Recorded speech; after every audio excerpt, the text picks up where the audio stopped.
Mm, just kidding. Ladies and gentlemen, welcome to the NPL, the Nigerian Pro League Season 6.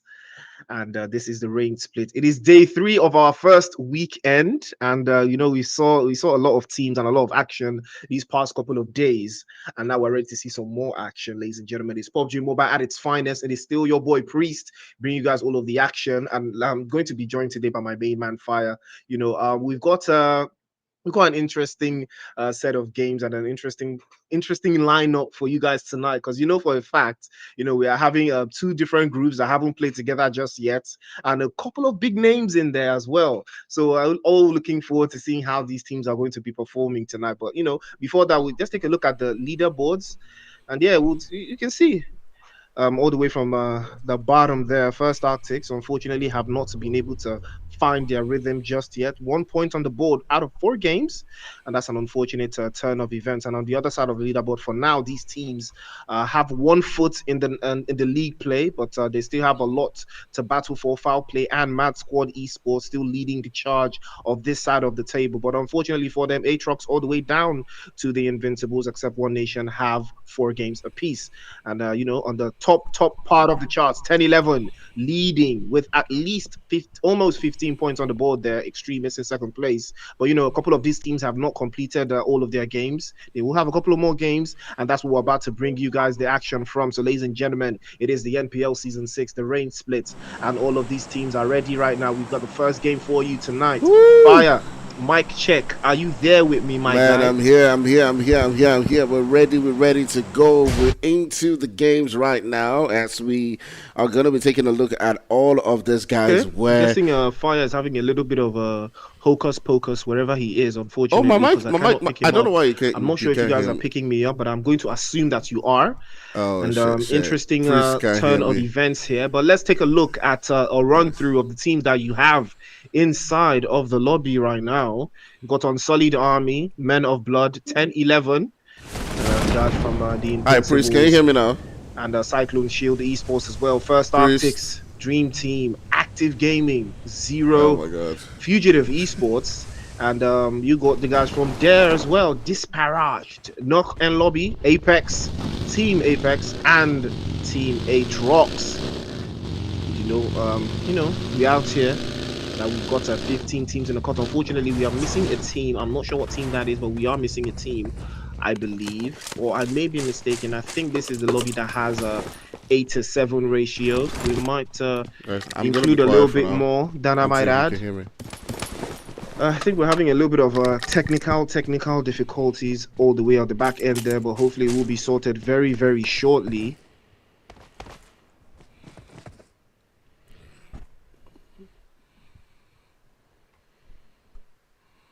All right, guys. In the meantime, we're going to. I guess he can't just hear me. Probably, most likely, you guys can. So we're going to sort it out and make sure that we're hearing ourselves pretty soon. Yeah. He's gonna hear me. For now, while he's quiet, I'm gonna talk and just make sure that at least you guys are not. You guys are not bored. So regardless of all of that, the teams are shaping up quite nicely. Trying to get into those actions right there. We're already seeing something going down between Knock and Lobby, as they have one of the players who has been taken down already. Even the boys from Active Gaming also getting into the mix of things right there. But for now, let's keep our sights onto the boys from Knock and Lobby. As Thin is right there, he's got a couple of players surrounding him. The boys from there, Thin will definitely be getting dropped down right there as he's being sent back into the lobby. You can see them going in for that confirmation, and the boys from Knock and Lobby not finding themselves in a very good situation as they've lost 2 of their players quite early on. I'm not hearing Priest. Priest, can you hear me? Are you there?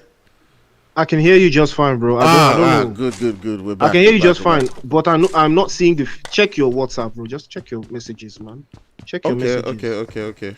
Okay, you're not seeing the feed. Okay. Don't worry. We'll sort that out now. Sorted. Yeah, I can see it now. Great, Yeah, great, we great, good, we good. great. All right, Yeah, so yeah, we back. clean. Okay.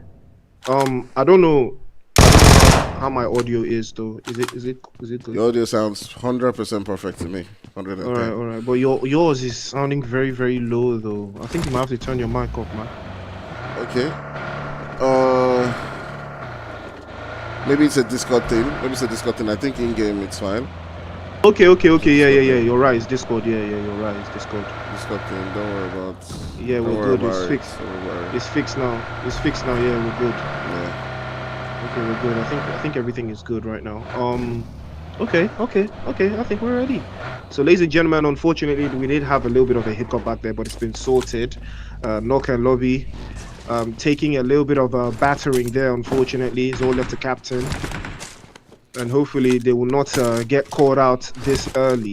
Fire. I know you've been I talked about a couple of teams that we were going to see here. We can see Solid Army and a couple of other teams that have been trying to climb the ranks of that leaderboard to make it into the top 17 so that they can get into the league stages. So far, so good. What are those teams that you think need to work a little bit harder, just to achieve that particularly? I think definitely when you look at the leaderboard, you will be saying, okay, teams who are probably in that second page, teams like Aatrox, teams like Consolid Army, of course, teams who find themselves in those bottom places. Disparage is also one of those guys. So yeah, they need to put up like better performances today to go up. Their esports is also one of them, so they started off quite well. Not gonna be, unfortunately, they've lost a couple of buddies. So yeah, there's a lot of teams, Invincibles as well, who need to, especially the guys who find themselves in that second page, who need to continue to boost themselves up. But there's also still Cyclone Shields, Active Gaming, who need to put up, a decent performance today to continue to keep themselves in that first page and not go finish today's games and find themselves in that second page too as well. So yeah, it's pretty much the way I think things will be going. Yeah, that's pretty interesting. Their esports. I don't know what I would say about their performance. You need to crack a particular type of code to be into the top echelon, or rather the upper echelon of the Nigerian Pro League, team and the leaderboards right now. And their esports have not necessarily done that for me just yet. And I think I keep seeing them as a three-man.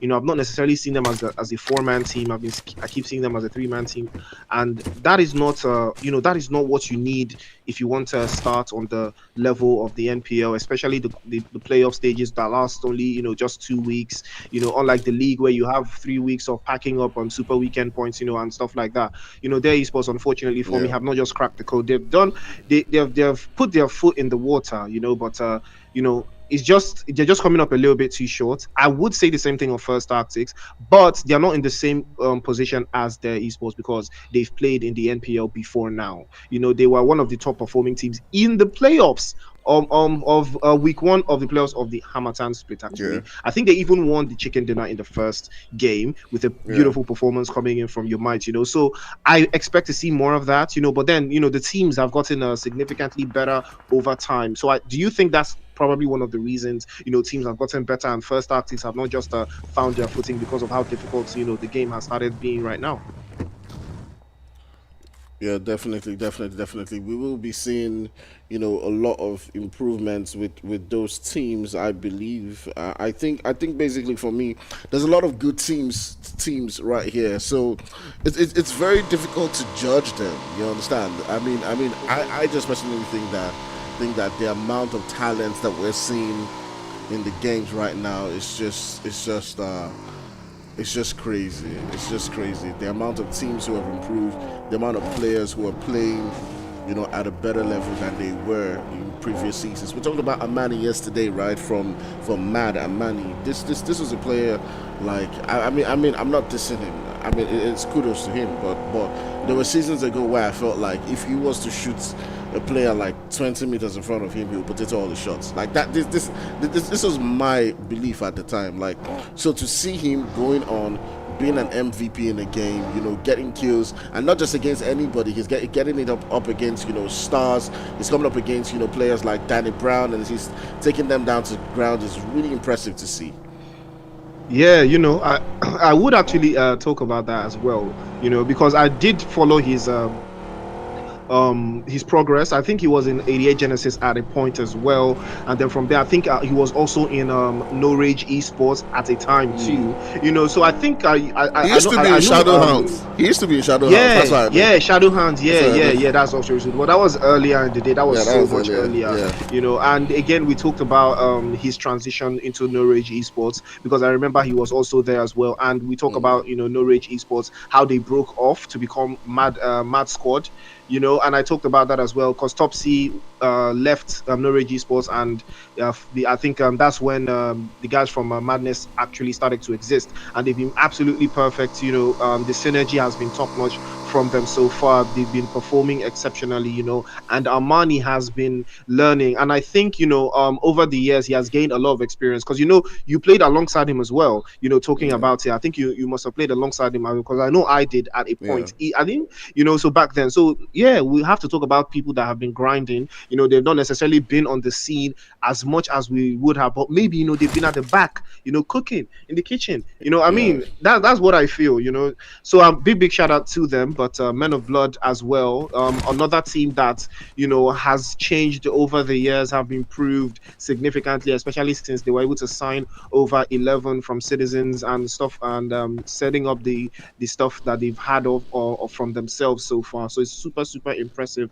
Cyclone Shield, however, will be on the field against the guys from Team Apex. So there's a little bit of action going on somewhere along the central part of the circle now. Yeah, yeah. Already we're getting to see something going down between the boys from Team Apex. They're going toe to toe up against CLS, and you can see Code is now going in for Danny Brown, but he's not able to get that knock to come through.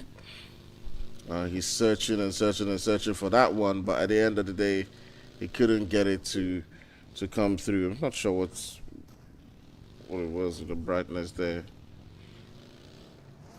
Well, anyways, yeah, so he's searching for that one to come through right there. You can see Cole now going back, trying to see if he can take Danny Brown out again. I don't know what exactly the plan is right here, but for some reason he was being very adventurous. But now you can see the rest of the players right there from Apex are now trying to see if they can go in and get that knock to come through. But Falcon holding his own up against Cargay, but he will get dropped down. The boys from CLS are down to just two players now. And Ninja gets dropped too also as well. So now that the Browns just going to hop into his vehicle and get away from that situation. So the boys from CLS obviously will be on the back foot of that one as Apex continue on their impressive performance as we saw from them yesterday. And I think this is going to be a very interesting game, because we got 10-11 who was absolutely balling things out, and they're on top of the leaderboard, and we've got the boys from Apex too as well. They didn't have quite the same type of games as the boys from 10-11, but they are that same caliber, type of team too as well. So we do hope to see, a great matchup between the two of them. Cyclone Shield falling a little bit short there. I think they did not want to fully commit to that engagement. Danny Brown just got caught lacking there, and the rest of his teammates just could not deal with the absolute sheer firepower of Team Apex, unfortunately. I don't think they were able to get any elimination out of that engagement, and that, unfortunately, was going to cost them a lot there. But hopefully they will be able to find their footing in the next coming games. But then 10-11 is here with a two-man team. Don't Panic and the Beast, and it's an evenly interesting pair up between these two players. I never thought I'd actually see them, play as a duo inside of the NPL. So I mean, that's one of those things as well that you have to always look out for. Their esports on the feed there, just laying it into the guys from Disparage Vibes will pull up to the scene to get that reset on. But he does have cover from the south side. The rest of the guys from their esports will need to play an advance here and hold off this position from the eastern side if they are trying to get in on this action against the guys from Disparage. But here comes Gyatso, pops a little bit towards the shots there. He will head all the way back behind. He does have to work a little bit of magic there. That's a nice one from Vibes. We'll pop the smoke out inside just to hide all of his movements and cues. But Disparage, they need to get out of this position. They need to find a better spot inside of Ruins if they are trying to do something about it. Ops pulls up to the scene, pops a grenade to the left-hand side, trying to hold off the rest of the guys from Disparage, but Gyatso will be in front there. They still have a lot of work to do, but they do have 3 eliminations down to back it up. But hopefully, you know, I'm seeing them making that rotation from the right side. It would be able to work something for them. Hold on, but Ops needs to extend. He needs to take the fight. Ooh, Traitor will get tagged up all the way down to about 1 HP, and he will escape the danger. Vibes does have a grenade in hand. Ops will pop again towards the right. But again, unfortunately, he falls. The grenade just right in front of him. His position. Guys from there will do their absolute best to hold on. But Disparage just have too much experience and a fantastic split. So they will be able to hold on just a little bit longer, Fire. Yeah, absolutely. The boys from, you know, this Traitor comes into this game with a whole lot of, you know, experience. I think Traitor's one of those players, you know, who back in the days, like he was an absolutely amazing player. I've forgotten the team he was. But I know he used to play with Shin back in the days, and they were I think it was Rogue Gods.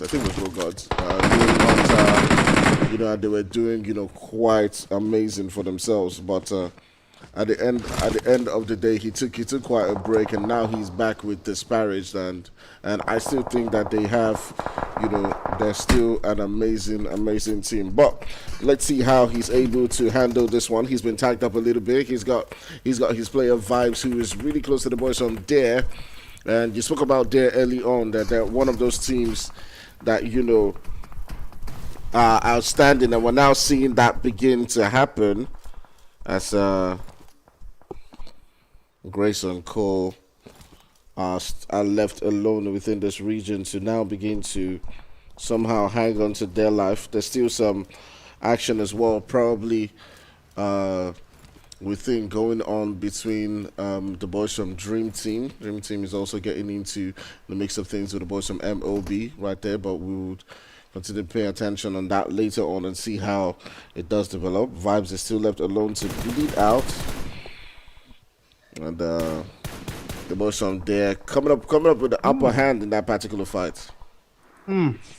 Disparaged in serious trouble there. Vibes will continue to bleed out. They've not been able to rescue him, unfortunately, and that will count as another elimination for the guys from Dare Esports. They've been doing a fantastic job. They're up to 5 now, and hopefully they will be able to hold off just a little bit longer. They do have the play zone. They're quite centered up in that you know, that sunken city area, but hopefully the guys from Dare will have to make the advance just a little bit steeper inside of that play zone. It could require a lot from them. Ops doesn't have all of the intel that he needs, but they know that they've been able to, you know, to take out 2 players from the guys from Dare Esports, from Disparaged. Actually, the guys from Dare Esports have been able to take out 2, so hopefully, you know, they will be able to navigate from that position coming into this shift. Oh, that's an interesting shift favoring Ruins and a little bit of Everest there. So hopefully another team like the Unsullied Army, if they can play a split and hold off that entire Everest, you know, it would count for something for them. You know, this position is very, very useful if they can find a way inside of it. But hopefully the guys from Unsullied Army or the guys from you know, Invincibles will hop onto Everest first, hopefully. But then again, you know, Everest is equally very difficult to defend, and I would be looking forward to see if the guys from Unsullied Army or any other team will take that position. You know, it takes a lot, you know, to hold out that position. 10-11 on the outskirts there on that eastern side, trying to send a couple of shots all the way across, but unfortunately they're not getting anything just yet. And hopefully the guys from yeah, absolutely. Looks like some action to see. Bro, we're now beginning to see, you know, a possible fight coming down between the boys from Apex and IC. The fights in every single corner. Even the boys from, you know, 10-11 are also getting into a little bit of skirmish right here. They're a 2-man squad coming up against the boys from Dead. They've dropped one of the players. Don't panic. So it's Don't Panic and Labish who are, going absolutely wild. They're going on a 2v4 situation right here against the boys from there. You can see me right there trying to hold it down for his team, and 10-11 beginning to come up with a massive performance as they had in yesterday's game. Now they're going in for this other player right here, me, but me is able to somehow defend for his team, and it's left to Don't Panic. Don't Panic is searching for him. And 10-11 in a very, very sticky situation, but at the end of the day, it will be the boys from oh my goodness. A two-man squad taking out the entire their team. 10-11 being absolutely outstanding in that fight. I ain't gonna lie, man. Me had them by the ropes.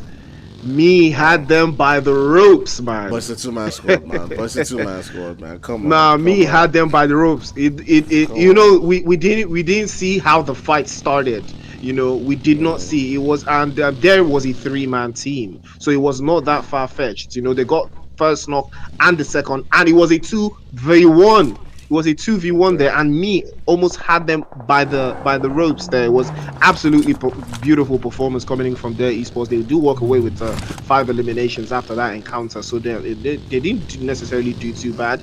And I think they've learned a couple of things from that engagement, a little bit more, and it would be able to sew them off. But I am interested in seeing how Team Apex will be able to navigate from that position that they're currently seated in. They are all the way out to the eastern side there, and there's a little bit of action just happening in that Everest area that we talked about. Active Gaming taking the initiative of getting up there, but it's going to be very tricky to defend you because you've got teams, like Dream Team just down the hill, Men of Blood equally down the hill, and Unsullied Army just west of that position. And again, the guys from the Invincibles just coming in from the north. There's so much action, potential action that could be happening here. But the guys from Active Gaming exposed again to Invincibles, just like I talked about, and now they're getting called out all the way outside.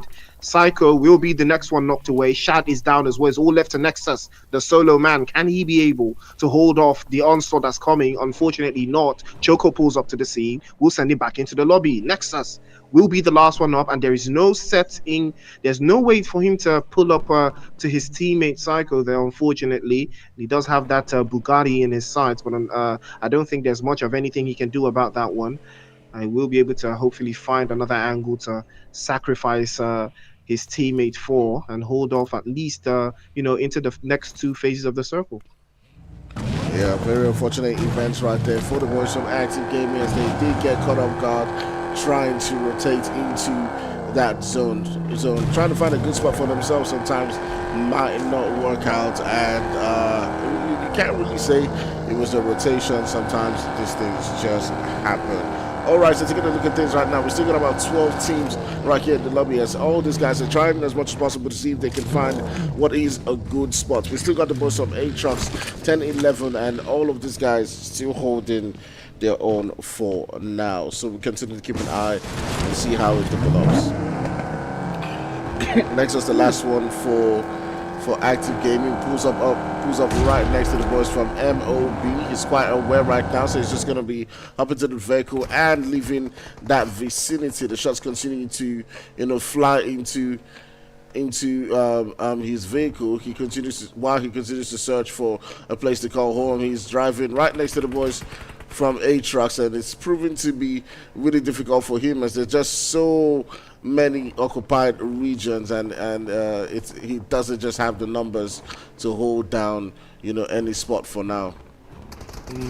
The Invincibles, he crashes up just a little bit too close to them. Sean pulls up, exposes, and that will be the end for Active Gaming. They fall, and they do go out in 12th place. Unfortunately, no points for them, but they've been able to learn a couple of things from these engagements. Again, Unsullied Army are creeping up very slowly to the edge there. You can tell that they've been able to hold out these positions. They do have a little bit of a play zone to work with, and they do have a little bit of the edge as well to cover. So hopefully, they will be able to maintain that position, at least for the time being.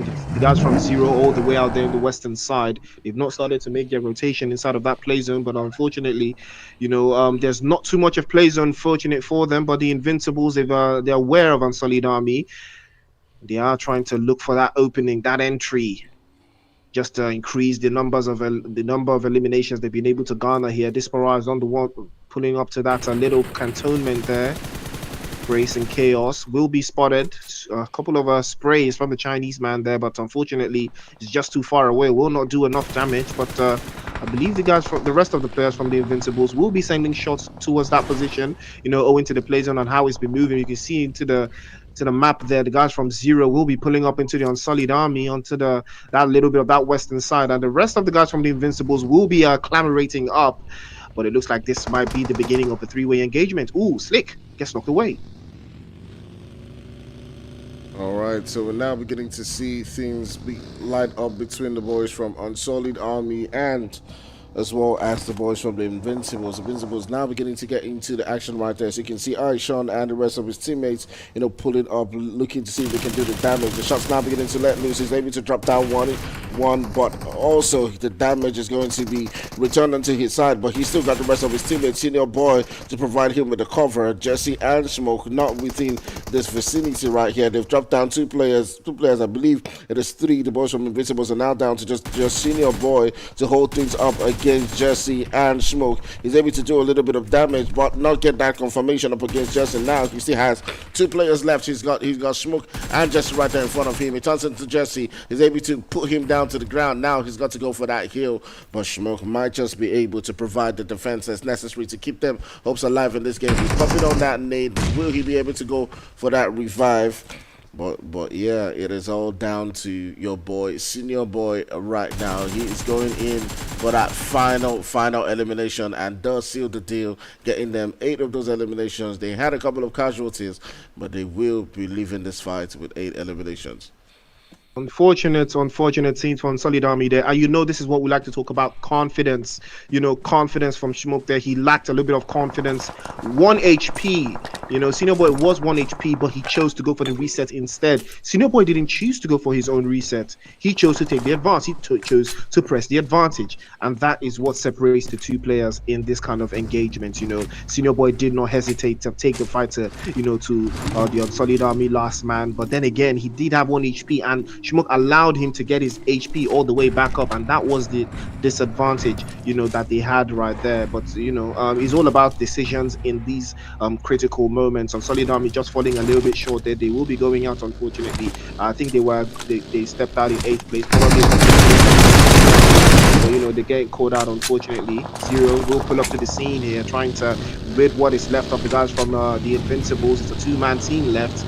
They're trying to make their way inside of that play zone, but Zero will be chasing them as well. Shadow on the rear end. Bucky inside tries to maneuver through the distraction and all of the chaos that's happening right in front of him. Dream Team, on the other hand, will be receiving damage from the guys from the Invincibles. He rallies around Shadow, trying to get an angle inside of that play zone. He's just right outside, and the rest of the guys from Zero will pull up to the C11, just pinging a couple of shots there. And here comes Shadow, pops through a couple, sends him down to the ground. The Glacier will sort out a little more damage, sending 11 back into the lobby. And here comes Zero. There are 2 eliminations to them, but unfortunately one of their players has been knocked away, and it's a 2-man team now trying to navigate away inside of that play zone. Shadow will reload his weapon, and they're ready to take the advance onto Shakra here. So 1 versus 1. Shadow just still trying to pop through into that corner. The grenade flies, and it might just be the opportunity here for the guys from Men of Blood to take something away. But Zeus is there, prone in the grass, can't be spotted, and that will be the end of Shaq there. And Men of Blood down to the last player.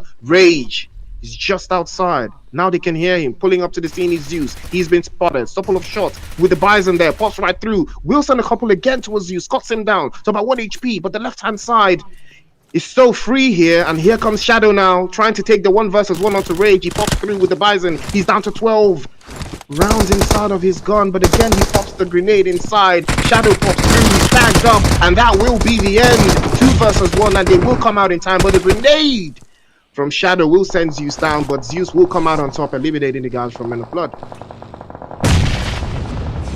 All right. Also within this vicinity, remember, we do still have the boys from Apex who are looking to see if they can seal this deal. They do get that confirmation on the last player, on the second of the last player right there from Zero, and as well as Shadow, the last player.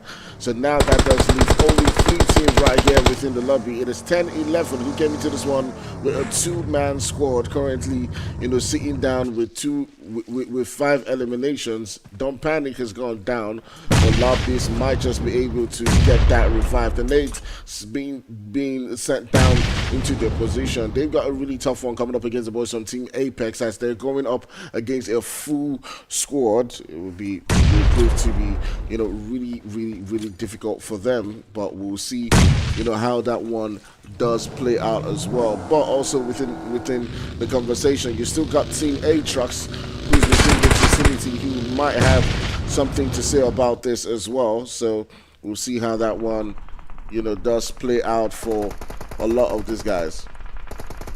10-11. You hear them cooking the grenade. Don't panic, not panicking, but don't panic. He just pops out of the and he does get dropped immediately by Karge. Apex using the numbers advantage to swing through the lobby here. It's all left to Quilla, the last one up for the guys from Team Aatrox. Doing an absolute madness there, but that will be the end. They're swept away as Quilla will be spotted and the headshots will connect from Don't Panic. They're up 6 eliminations now, trying to deal with Apex. Utilities flying out from Don't Panic. 10-11 trying to see yes another chicken dinner in a potential 2-4 here. 10-3 on the left hand side with the Groza, trying to navigate that box. He's been spotted, tagged up and sent immediately down with the Bison. Don't Panic, not panicking at all. He's been spotted, tagged up a couple of shots, will be sent through, tags right through, but he will be swept away and sent back into the lobby by Team Apex. And I believe that is 16 or if not 17 eliminations, or 18 I might add. 18 eliminations from Team Apex. Fire, that was absolutely mind-blowing. 10-11 clutching it in second place, but Fire, that was an absolutely banger of a performance from Team Apex. I mean, 18 eliminations and a chicken dinner. Yesterday they did 15, today they're doing 18. What is going on? What is going on, man? What is going on?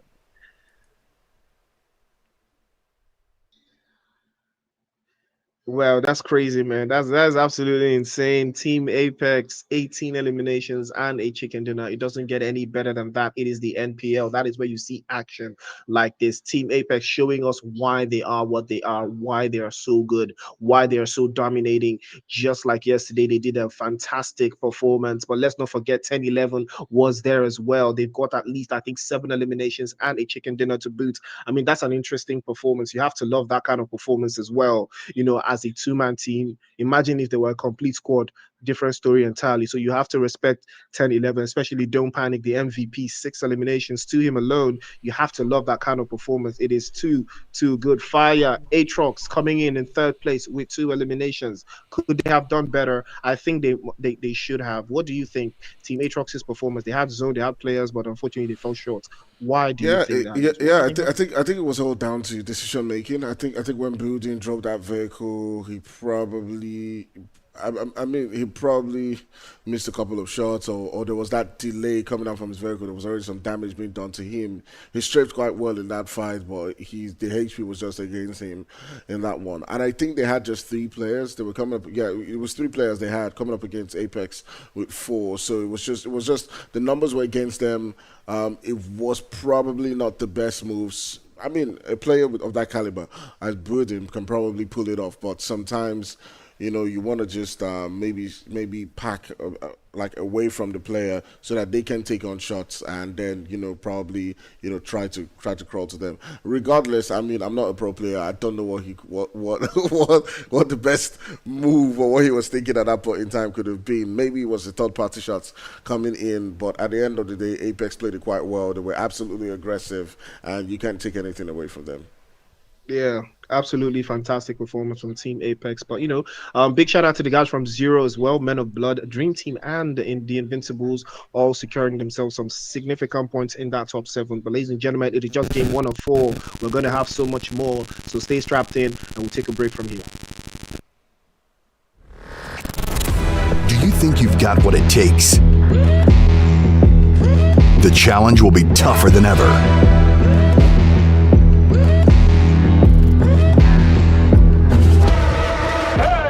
In 2023, international esports has a new home.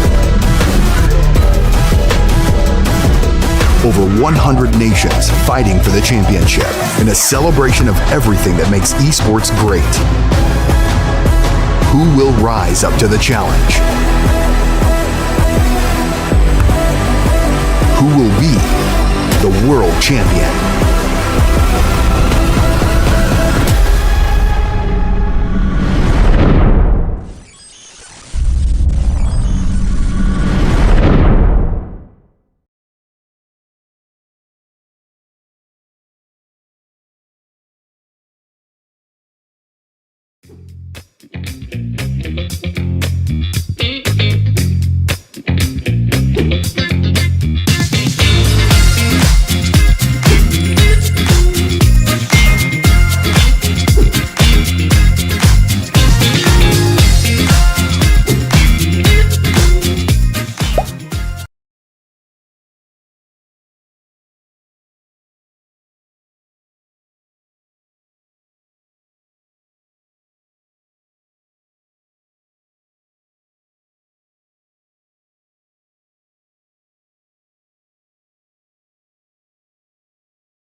no start. Okay, game no start. All right.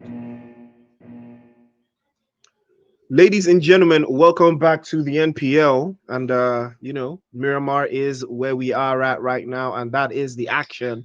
We're getting ready, we're getting strapped, and an interesting performance coming in from Apex in the last game. They got us 18 eliminations and that chicken dinner to boot, and they've catapulted themselves to a significant part of the leaderboards, and they have 1 foot right behind the guys from 10-11, but 10-11 also did put up a show, 6 eliminations and the second place finish. And I'm super, super excited to see what's going to pop right now, because we are into Miramar, and these teams, this will be the first time coming against each other on this map. And everybody now knows for a fact that, okay, this is what we're going to do. This is the strategy we're going to adapt. These are the points we're trying to get. But impressive stuff so far. So, ladies and gentlemen, it is the NPL. It is the rain split, and it is playoffs day 3. Let's head to Miramar.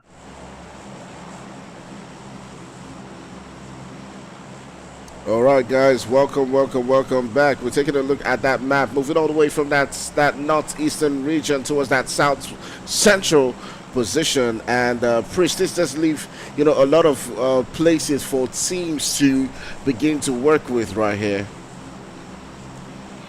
Yeah, there's not necessarily that large amount of space, as we saw earlier in the previous game. There's a whole lot of interesting rotations that will be required here once the plays zone decides to, reveal itself. But it's pretty central, split down. All of those teams that do love to land on the west would have a little bit more difficulty in understanding how they want to navigate and hold off. But again, it is getting very, very tricky here, because you see some teams landing side by side, Team Aatrox and the guys from Dare.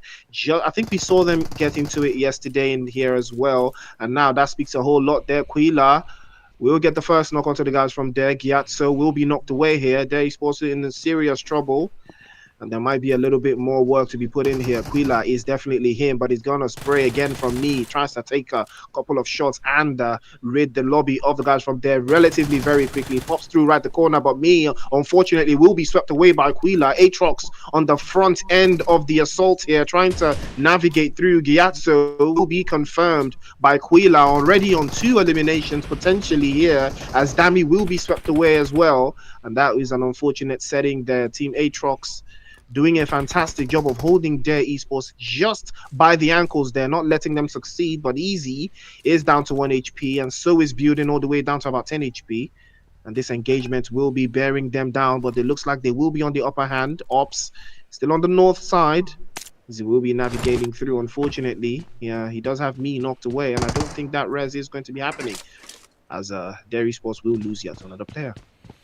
Yeah, Dare Esports down to pretty much what is the last guy. They found themselves in another situation where they're getting taken out quite early on, and not too sure what exactly it is. Maybe it's just nerves that's currently just affecting them, or coming up against Quila, they just find themselves getting taken out quite easily right there. But Building and his boys doing a fantastic job. They're starting this one like they finished the last one, getting a couple of eliminations to themselves, and that does leave the boys from Dare Esports getting taken out right there. So I mean, we're on a map like this one, which does seem to have a lot of action, but it usually starts off quite easy, and builds up to become a very aggressive. We see the boys from Disparage as well as Active Gaming not too far away from each other. We might see a skirmish going down between the two of them. We're curious to see how that one actually does play out. There's also IC as well as the boys from MOB, also within very similar vicinities. 10-11 has come into this one with a full squad this time around. They're in that zone. They're not so far away from Invincibles as well. So we might see, a little bit of fights coming through right there within that position. I do believe that Apex might be rotating along those axes, so we'll see what happens, because as they do decide to start to each towards that central spot, we might see something going down between the two of them. But for now, we'll turn our sights onto the last player right here from there, as he tries to hold off the boys from Aatrox, who are pulling up onto this position. Priest. Ooh, Ops will spray through that corner there. Tags right up, but he unfortunately is overwhelmed by the sheer brutality of the guys from Team Atrox. And that is a fantastic performance coming in from them. 4 eliminations to the good. And seated right on the cusp there, the northern side of San Martin. So they are heavily blessed, just outside of Hacienda. They can get the utilities up uncontested, at least for the time being. And it could spell an interesting way for the game to start for them. They're up 4 points in the bag already, and they just need to work on holding off because they are a three-man team. It's a little bit trickier. The one-man short, when they do come up on a balanced four-man team, it might get a little bit harder for them to hold off. But GG's to the guys from Team Atrox. They have taken their esports back into the lobbies. Hopefully, they will learn from this engagement and pick somewhere else to land. They've lost 2 out of 2 encounters I've seen here, against the guys from Team Atrox. So hopefully, they will learn something. But the play zone and the rest of the teams here rotating, especially those ones in the southern side, teams like First Arctics and the guys from Men of Blood, even Aatrox themselves, an active gaming, all the teams on the southern side. I think that would be the right time for them to claim as a part of the circle, all the way out there into the west of El Pozo, Crater Falls, even Monte Nuevo. Those are the areas they should be heavily based on right now, and that is the position they want to be in. At this moment, they know for a fact the play zone is going to get a little bit trickier from this moment, and they need to start to buy their land inside of those areas right now. It's going to be very tricky for them if they delay the rotations. Most of these teams, they do not necessarily like to rotate in the first bit of the circle. They like to take their time, gather as much utilities as possible, and then rotate along the weaker edges of the zone. But that is not going to work here because the playing path was absolutely terrific coming in from that northern side to the southwestern side. You can see it is still showing on the map right there, so that tells you a lot that these teams have not necessarily made any significant moves just yet. They are all waiting for that play zone to shift into the second phase or third phase, and that is when they will decide to start making their rotations. I mean, Fire, if you were a player or a team in the south right now, what part of the circle would you like to be in? I mean, wouldn't you like to be somewhere along those crater fields between El Pozo and even Monte Nuevo, all of those western areas? Even from the north, La Cabrera, where would you think you would like to be in phase one of the circle right now? I think definitely I'd love to be in El Pozo. I think that does give, a lot of opportunities to begin to make those rotations into that zone. That would be my preferred position. And then, come off within the next few circles to start to get those third parties. Yeah, that would be it for me. That would be it for me. Yeah, El Pozo would be the stuff of dreams right now. But all of these teams, especially on Solid Army, do have a fantastic potential to have a very good position inside of that circle. But they will be playing it very slow and steady. But then this is not the time for slow and steady. They need more points. They need to do significantly better. Even the guys from First Arctics, there's so much on that leaderboard that they're missing. There's so many potential points that they've missed out on in the past couple of games. So hopefully, they will be able to get some points on the board for themselves. But there's some action, that they're lacking right now. Team Aatrox already starting off very strongly, but we have to commend Team Aatrox still based off of 3 versus 4 that they took against the guys from Dare Esports. But then Dare Esports have not gotten used to the landing with another team scenario. I think that is what is making them very skirmish. In the NPL so far, they've not learned that this part of the circle belongs to Aatrox. They've had a significant amount of experience in this position. Their esports, unfortunately, just do not have that amount of experience. Again, they will be rotating very too close for comfort to the guys from 10-11. Don't panic. Is not the person you want to be around right now. He can be very dangerous. From what we've seen from 100 meters and above, he is equally dangerous. He can do something from that position. I'm not sure if he's heard them or if they've heard him, but a little bit of action might brew here if the guys from Aatrox will decide to rotate this position, and it looks like there's a possibility here, and they will be pulling up to Don't Panic's position. I don't know if he's aware of them. Oh, he is. Ooh, that's a fantastic spray from him. Cuts building down to about 10 HP or to about 40 HP. 10 HP would be the ideal position here, but he pops through, and now he's in a fight of his life. 1 versus 3, 10, 11, but Don't Panic. Beautiful grenade. Quila gets knocked away. So 1 versus 2, and looks like there's a possibility here. Will Don't Panic absolutely take a 1v3 against the guys from Aatrox? He pops just on top, now trying to use the advantage of the corners of this area here. Don't Panic pops again, tries to get an angle there, jumps right off. He is feigning them to that position, building, trying to keep on his tail. The rest of the guys from 10-11 now would be the time, but Quila goes down again. Beautiful spray, pops right through again. Beautiful stuff from Don't Panic. He's trying to hold them off single-handedly by himself, easy on the rear end, trying to fees him off as well as Snuffy and the rest of the guys from 10-11 trying to reconvene on the scene. Quila is still not picked up just yet, and another one goes down. Panic taking the advance, pops right through with the AKM, trying to absolute to Tapigate, and that is Don't Panic. He will not panic. He will. He is him. He is the one who knocks, and when he knocks, you will answer the door.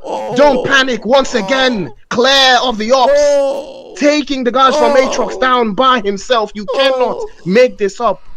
10-11 once again, showing domination as they take the points away from Aatrox. Who needs teammates when you have a player like Don't Panic?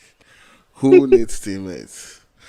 Man, that was absolutely brilliant. Absolutely brilliant. You know, I see a lot of people training, you know, how to shoot, you know, and this and that. But man, that was mad IQ gameplay, game sense, lovely positioning, setting out the nades in the right time, knowing how to, you know, change his position to evade the nades that are coming into his position. It was just perfect at every single turn, and we saw the effect of that right there. Lovely stuff.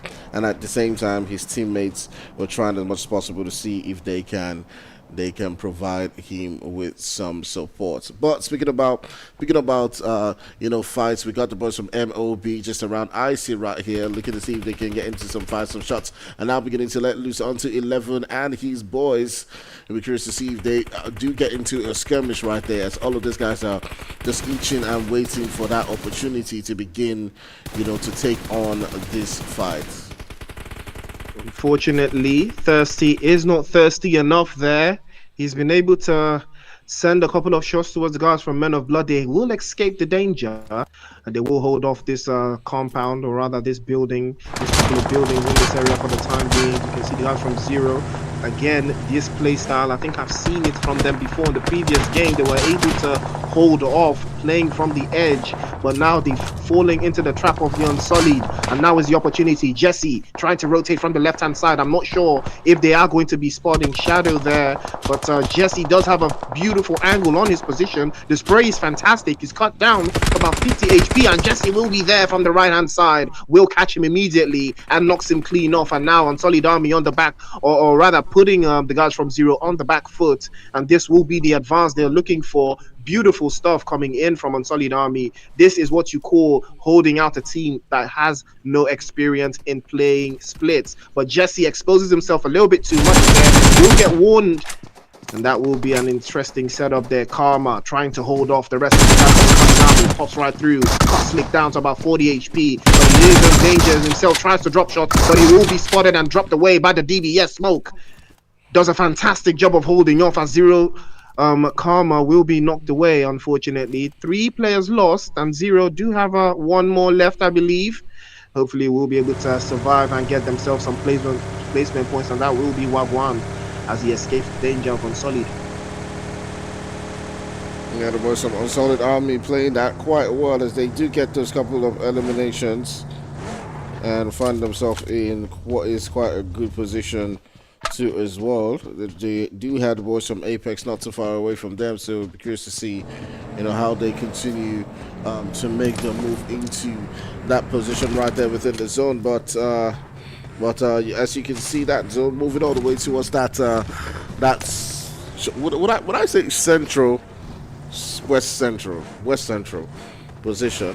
It's quite difficult to point out where exactly that is. But all of these guys, now looking to see if they can get themselves into what is a great spot to come through. On Solid Army have been holding on quite well for themselves so far for now. I'll turn our sights onto the boys from MOB as well, who are looking to see if they can do quite well for themselves. They do find themselves within that central region, and it will prove to be, quite difficult for them. But now let's turn our sights onto the boys from UA. They do have A-Trucks in their line of sight. Might be looking to see if they can get into a skirmish with them, but it will be curious to see, what does happen between the two of them. But so far, I mean, what team has really impressed you for now? Well, in this particular game, I think on Solid Army have been doing a fantastic job, so far, getting their confidence levels up. They've got 3 eliminations. They're one of those teams that need to step up their game. They are dangerously close, to the bottom half of the leaderboards. And you know that we are looking for that top 17. The top 17 will move on to the Nigerian Pro League stages. Is very, very important and very crucial for them to get those numbers up. And they've started very, very strongly, in this Miramar game. Hopefully they will keep the momentum and the energy. All they have to do is make the right kind of rotations, and I talked about that northern position. They've been occupying it very, very slowly and very, very quietly, and they're doing a fantastic job. As the play zone starts to shrink right now, we will see where the next playable area in the next zone will be. Phase 3 of the circle, that is where the hard shift comes. That is where you need to have your vehicles on hand and ready here as active fire.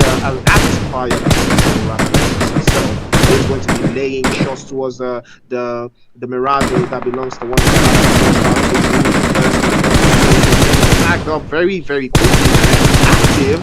Were very active on that spray. They were waiting for him to hop into the vehicle, and that will be the end of that vehicle for sure. He's going to get blown away. That is what you call a mental play. This is a mental play from Active Gaming, ridding the guys from First Tactics of a vehicle there, unfortunately. But Anes will expose his head a little bit too long, and he gets tapped away with the bolt action sniper there. He will learn the hard way that he cannot be exposing himself just that much. And the play zone now is going to be very, very indicative of where the rest of these teams will want to play. But after the showing we've seen, they're on Solid Army, very, very blessed. They are in their vehicles. They're already making the movement, but still, fine. We talked about this. Nobody is in our opponent.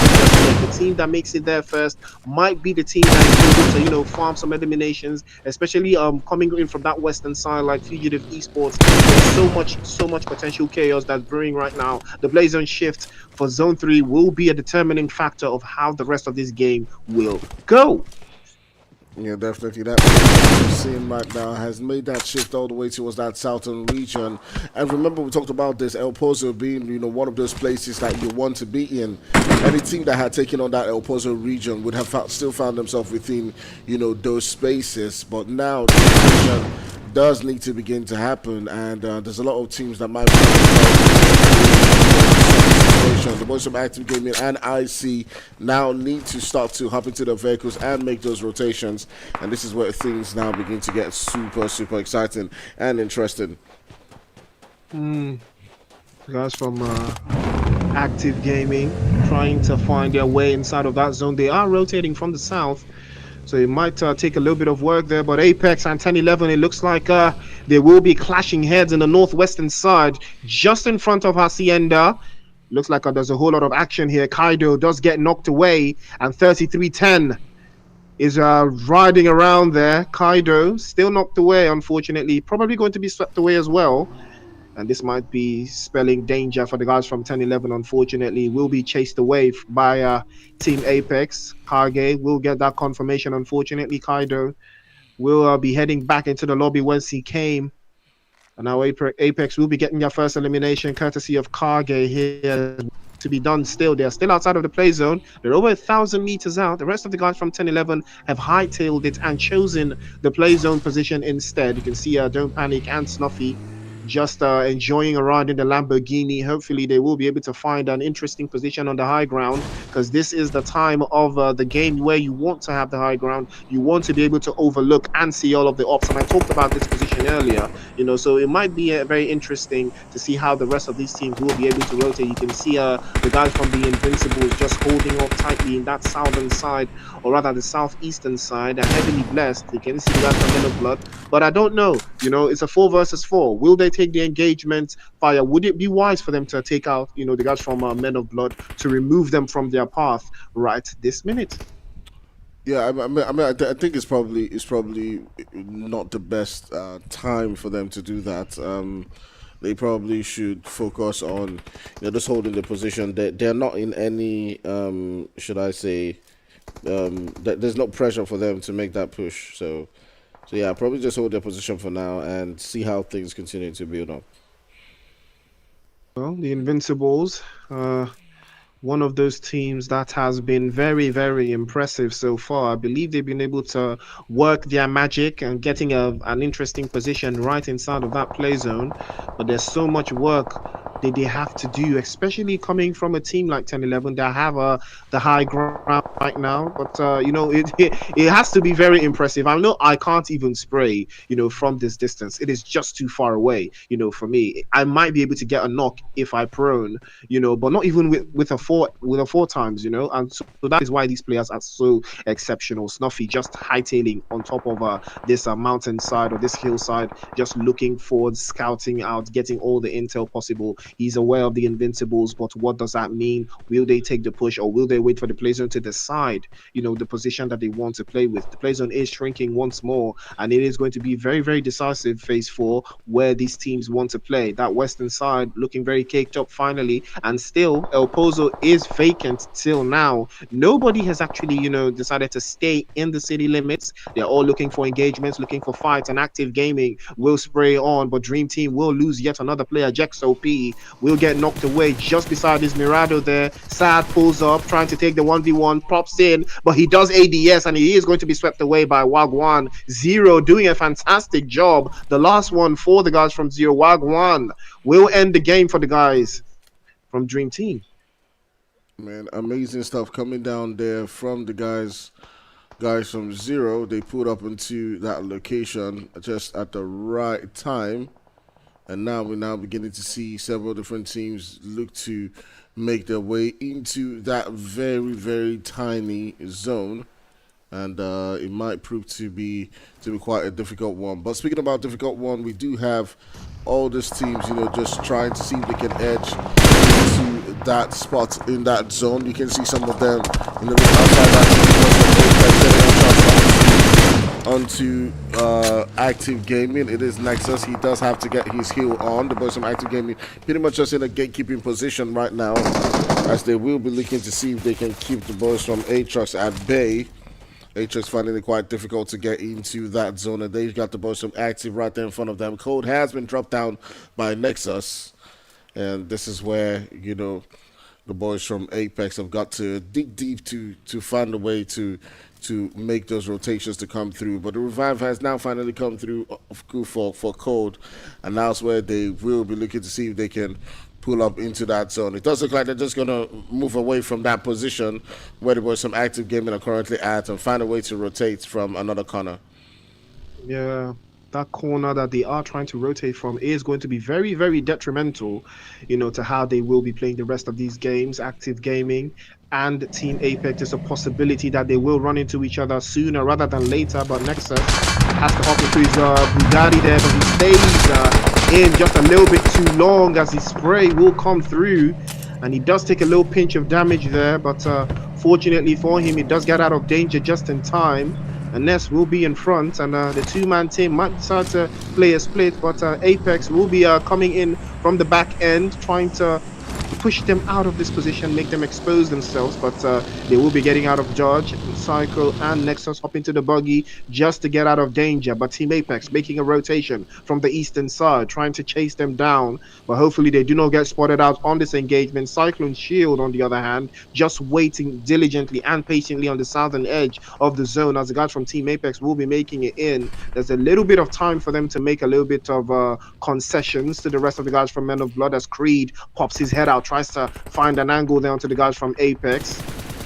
As again, a couple of shots will spray, but Nexus has been spotted. Is in a dangerous situation as Nexus does get swept off his feet, unfortunately. Kage, the return fire is brilliant, but Men of Blood will see to it that Active Gaming and the guys from Team Apex will be on the siege here.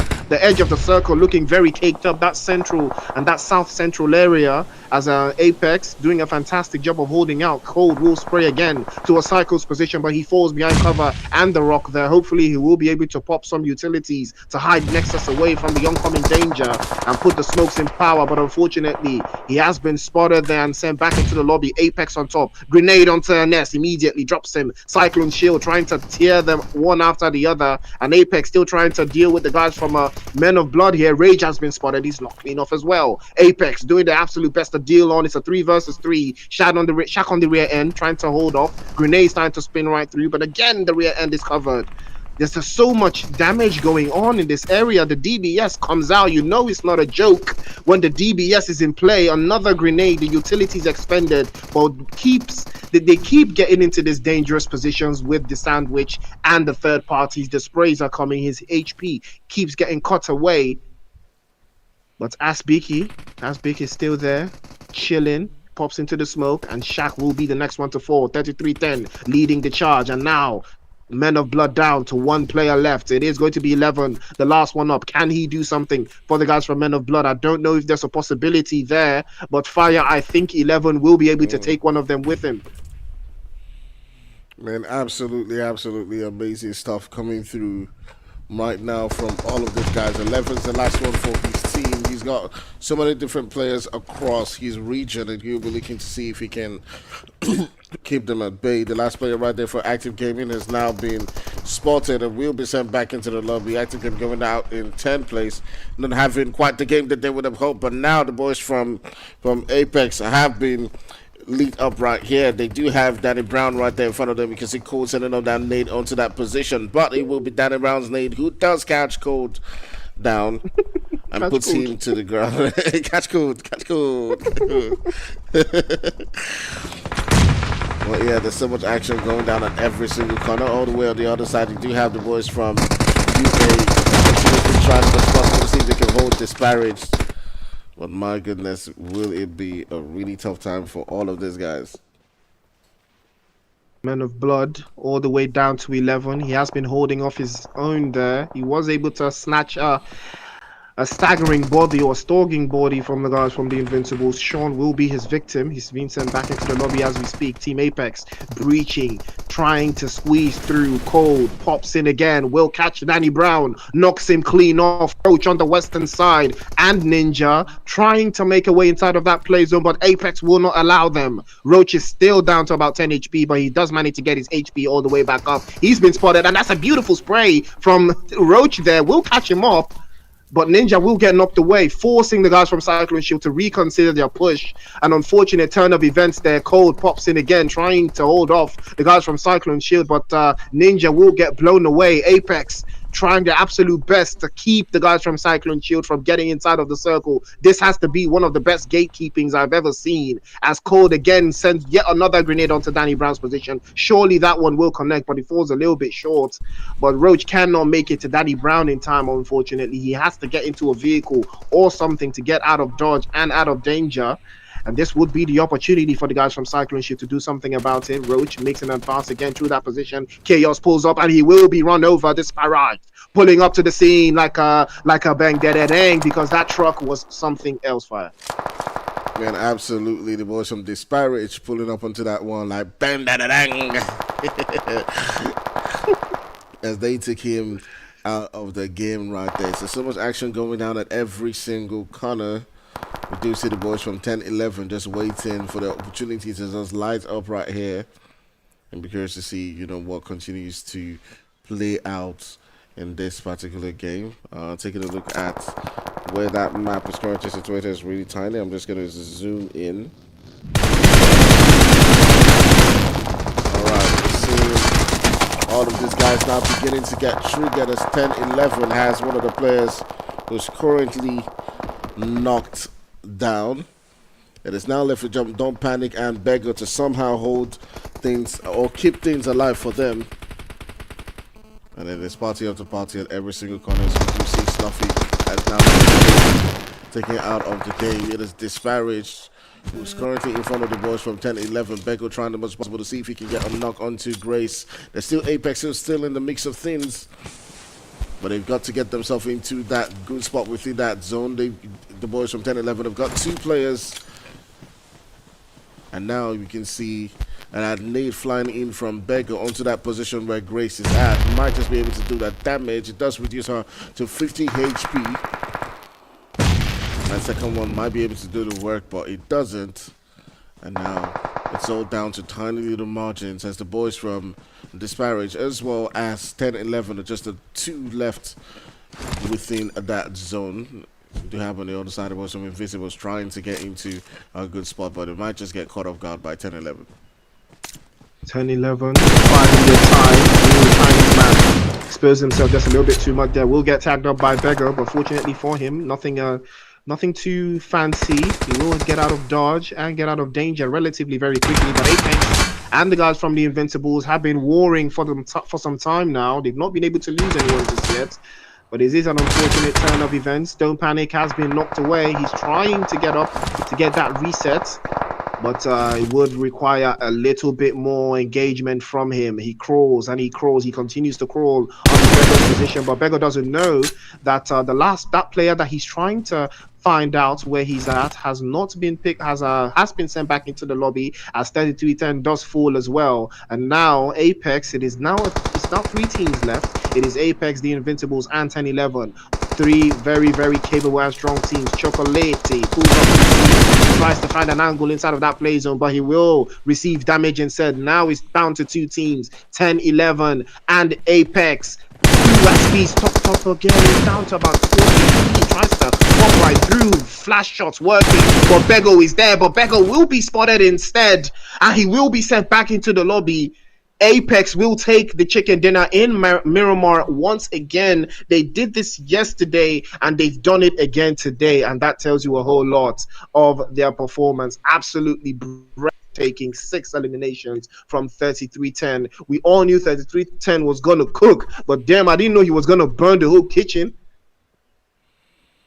Man, absolutely amazing stuff coming through right there for the boys from Apex as they do grab another winner chicken dinner in this one to continue to boost themselves all the way up on that leaderboard. I'm not sure what the leaderboard currently does say right now, but we'll check after the break what and where the teams are currently positioned. So we'll take a quick break and look at some adverts from our sponsors, and we'll be right back in a couple of minutes. See you soon. Do you think you've got what it takes? The challenge will be tougher than ever.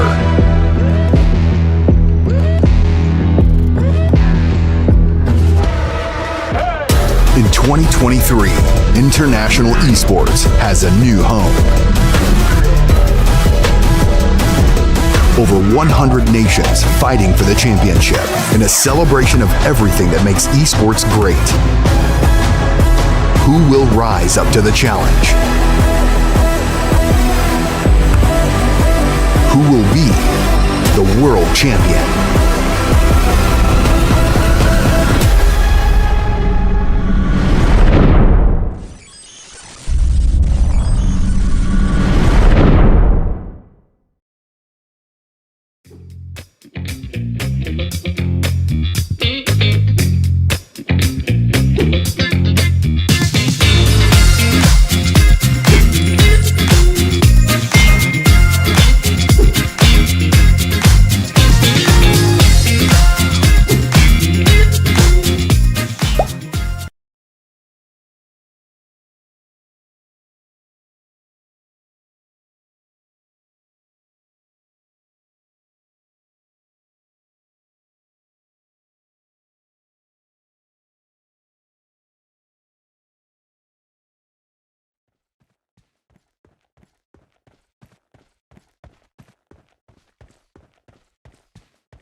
To be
Ladies and gentlemen, welcome back to the NPL. It is the rain split. It is day 3, and we saw a fantastic lineup for you. We've seen Team Apex do a magnificent one yet again, 2 out of 2. And unfortunately, it is going to be very, very tricky for them to navigate through those positions, holding off for that area. But big shout out to the guys from Team Apex. They've been doing a fantastic job of holding out, and hopefully, we'll see more of that performance coming out from them. 10-11 once again coming in, to take that second place again. And these two teams are showing us how dominating they can be. So, ladies and gentlemen, it is the Nigerian Pro League Season 6. It is the rain split. It is day 3. And this leaderboard that we're going to see, very soon is going to give us an idea of who has one foot into the league stages. But, without further ado, let us head into the next map. Welcome back, guys. As we go into what is our third game of the night? This is third game of the night, right? I'm not. Yes, sir. Yeah. Into our third game of the night, and what is going to be a super interesting game. As we're seeing right there, several different teams are finding their landing spots, and I think this time around, teams are trying to play this one, quite carefully. It's just Disparage and the boys from Active Gaming who are within, close proximity. So we'll keep an eye on that and see how it continues to develop for them as they continue to loot around and get their reinforcements on. Reinforcements, you have to have them in check and on your ends here. It's very tricky. There's a whole lot of work that's required to hold off so many teams inside of the play zone right now. We saw that flame path. It was a very bit of a tricky one coming in from the western side, but most of these teams already have an inkling of how they want to play this. This Para, one of the stronger teams for Miramar. We saw how they performed in the previous game, did a fantastic job, surviving or making a way into the top 5. Hopefully, they will be able to give us more of the same interesting stuff they've been able to set through. But hopefully, I would see more action from them, as well as Active Gaming. They didn't necessarily have the best of games in the last Miramar game, but hopefully they've learned a couple of things, brand new tricks of the trade to work something along those edges. They need a significant number of points to put themselves, just high off on the leaderboard side. After this performance that they've had, a chicken dinner would be, the best way to to round things off and get themselves those much needed points. Yeah, we'll see what that continues to mean for them as they do look to see if they can get better points in this one. Sometimes it doesn't come off quite as easy. They lose a couple of players who are alone while they're getting on their lose and they get pushed. So yeah, I mean it's a new team. Like many other teams, it's not an excuse, but sometimes things are not as easy to flow. But today has not been the best of days. They might just be getting thirsted again, coming up against the team Disparage, who's right there in front of them. You can see that Psycho, who may not be aware of the players right there. Vibes and Cole might just be getting to a situation where he might have to fight them all on his own. Yeah, Active Gaming are not necessarily going to take the offensive, against a team like Disparage, especially in Miramar. I believe they do have the advantage of being able to know the weak spots and the strong positions, especially all around the Miramar area. Like I talked about, they're very strong when it comes to playing the defensive role and making fantastic rotations. On Solid Army here, will catch XOP and Jesse using the element of surprise.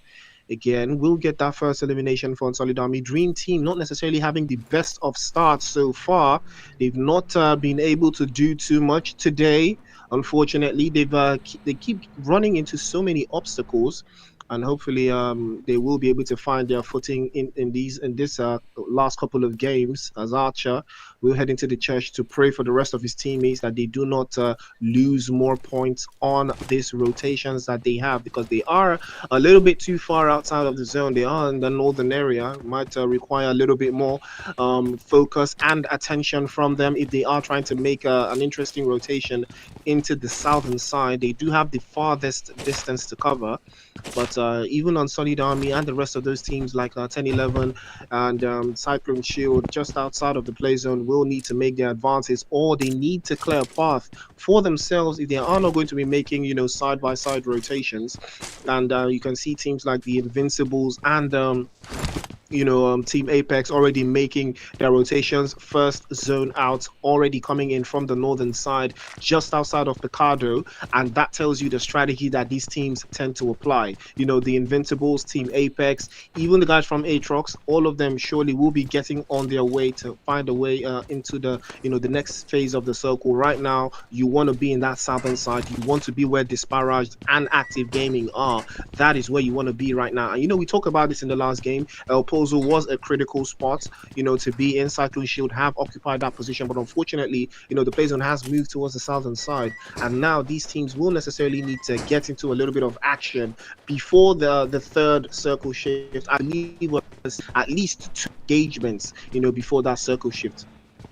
Yeah, absolutely. We're going to be seeing, a lot of engagements going down all the way around Hacienda. We do have the voice from Aatrox, who might be getting into a little skirmish right there, so we'll continue to keep an eye and see, how that one does develop between those teams. It does look like Aatrox is already beginning to get into the mix of things as the shots are being sent through onto the boys from Dare. And remember, Dare, the team that have not had quite the game so far. They've been losing a lot of their players quite early, and they're coming up against the team Aatrox again, who's coming to this game with a 3-man squad. It's just Easy, Boudin, and Quilla within this vicinity. We're curious to see if they want to take that fight or if they're just going to get out of dodge right here. There's some work to be done, though, holding out. There might be some action here. Aatrox have been saying and holding off in this engagement. Their esports do have the numbers advantage, but hopefully will they be able to work something on for them? There might be a little bit more action still, as Buden will get the first knock in. Ops will get sent away. Gyatso and me pulling up to the scene here, trying to work something. It would be nice to pop a grenade here, but it's still part of the things that we talked about. Quila is definitely him. Sprays 1 down, sprays 2 down, and again, their esports 4 short to Aatrox. Once again, they have learned nothing. That is the danger of not picking up. Stop landing here. That is the plan. You land somewhere else. You have not practiced this particular side of the map well enough. That is just what it is. Their esports are a very solid team, but they just haven't practiced landing in this position with another team just well enough. And hopefully now, they did a little bit of a 3-1 split. They left Dami away on the northern side, letting it 3 versus 3 engagement happen here. But Quila, just in a perfect position, was able to hold, the rest of them off. Their esports need to work so much harder on dealing with this kind of engagement, but they need to increase, their firepower, their aggression, and how they want to play a defensive position. Aatrox did push up to them, eliminate them. Once again, Apex does, they do the pushing. Their esports always get pushed. They do not, take the fight to Aatrox themselves. Quila will lead the charge. Building will follow, and that is exactly how it has been. They passed 3 times. 3 times they've engaged each other. 3 times they've lost. Fire, do you think, their esports, do you think there's something they need to, learn when it comes to taking these engagements against a team as seasoned as Aatrox? No, just keep dying. You will learn. You will learn. You will learn. Just keep dying. Don't worry. The wisdom will come. The wisdom come. The wisdom will land on your head. Land on your head. Don't worry. That's all. That's all. Die. That's how other people learn now, Abby. So I mean, by the time you get PTSD, you learn. PTSD, the number one teacher. The number one teacher. Yeah, absolutely, absolutely. So taking a look at that map, you can see moving all the way towards that southern region. And we do see the boys from Active Gaming disparage.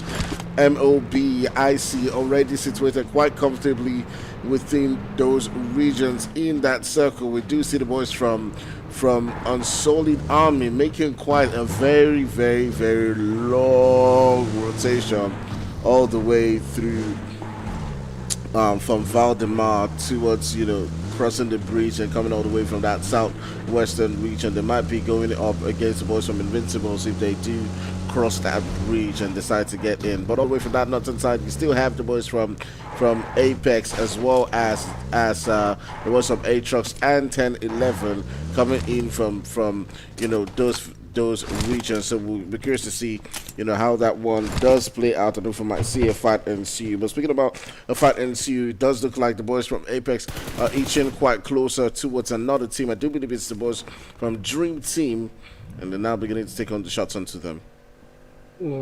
Dream Team trying their absolute best not to be on the siege from Apex here, as Kage hops into his Bugatti just to cover a little bit of the back end, because for a fact it's going to get trickier from this position. They are coming in from Graveyard, and that northern area might just start to get coked up. 10-11 will be making an advance as well, coming in from the northern side. Atrox, Apex, 10-11 and Dream Team, all in that northern area of the Graveyard, Minas Generales and La Bendita. There's a lot of action that could potentially be brewing here. Apex trying to cover all of their bases, trying to cover all of the back ends. There might be a little bit of work for them to do, but Atrox just seeing the guys from Dream Team trying to navigate and escape the danger that is them from that area. There might be some interesting settings, so looking at the play zone as it starts to, very variably decide how the rest of these teams will play. But I am very, very impressed, from by Unsolid Army, the rotations they've been able to make. Alliance IQ will be spotted by Cyclone Shield, uprooted by Falcon, and he will be sent back into the lobby with the quickness. Unfortunately, Fugitive Esports shocked away there, and that will be the end of one of their strongest players, Lions. And unfortunately, Cyclone Shield will pick up the point. Yeah, Cyclone Shield's doing quite well for themselves right there, as they did pick out one elimination, while those rotations are coming through for the boys from Fugitive Esports, who are not having quite the greatest of days right here, as they do try to make the rotation into that zone. So many different teams are trying to find a spot of their own, as we do see the boys from ISIC inching quite closer and closer towards MOB right there. We're curious to see, what that does mean for all of these guys. The move has now begun to happen, as that zone is inching all the way towards that northern region. We'll see how that one does play out. But who do you think this game is going to go to, Priest? It's a very interesting one. We've seen the guys from Team Apex just work the magic, in the Miramar games consistently. Yesterday they did a fantastic job. They did get a chicken dinner in the Miramar game, and I think they did get on the chicken dinner in the previous game. That's 2 out of 4, I believe. So hopefully there's a chance that Team Apex might just be able to do it again, just to clear the dance for all of the naysayers.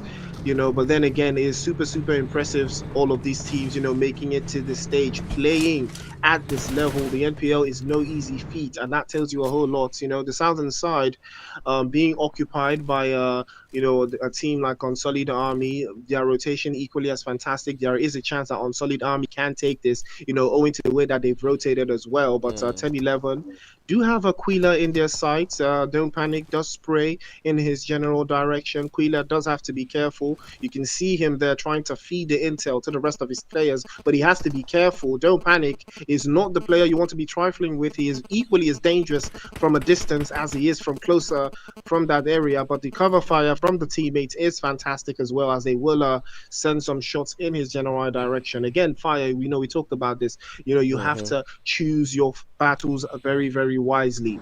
Do Aatrox want to take a battle across the field from 10-11? It might not necessarily, be the smartest thing. But again, it is also, a matter of how many points they think they need right now to solidify themselves.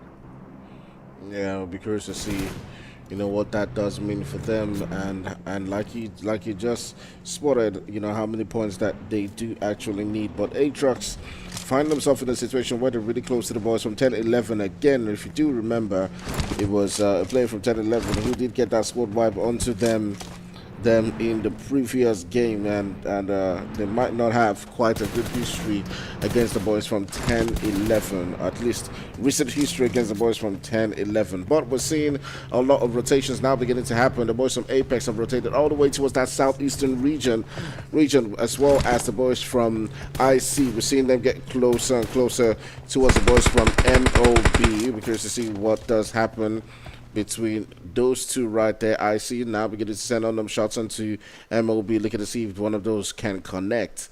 But it doesn't look like that might be happening anytime soon.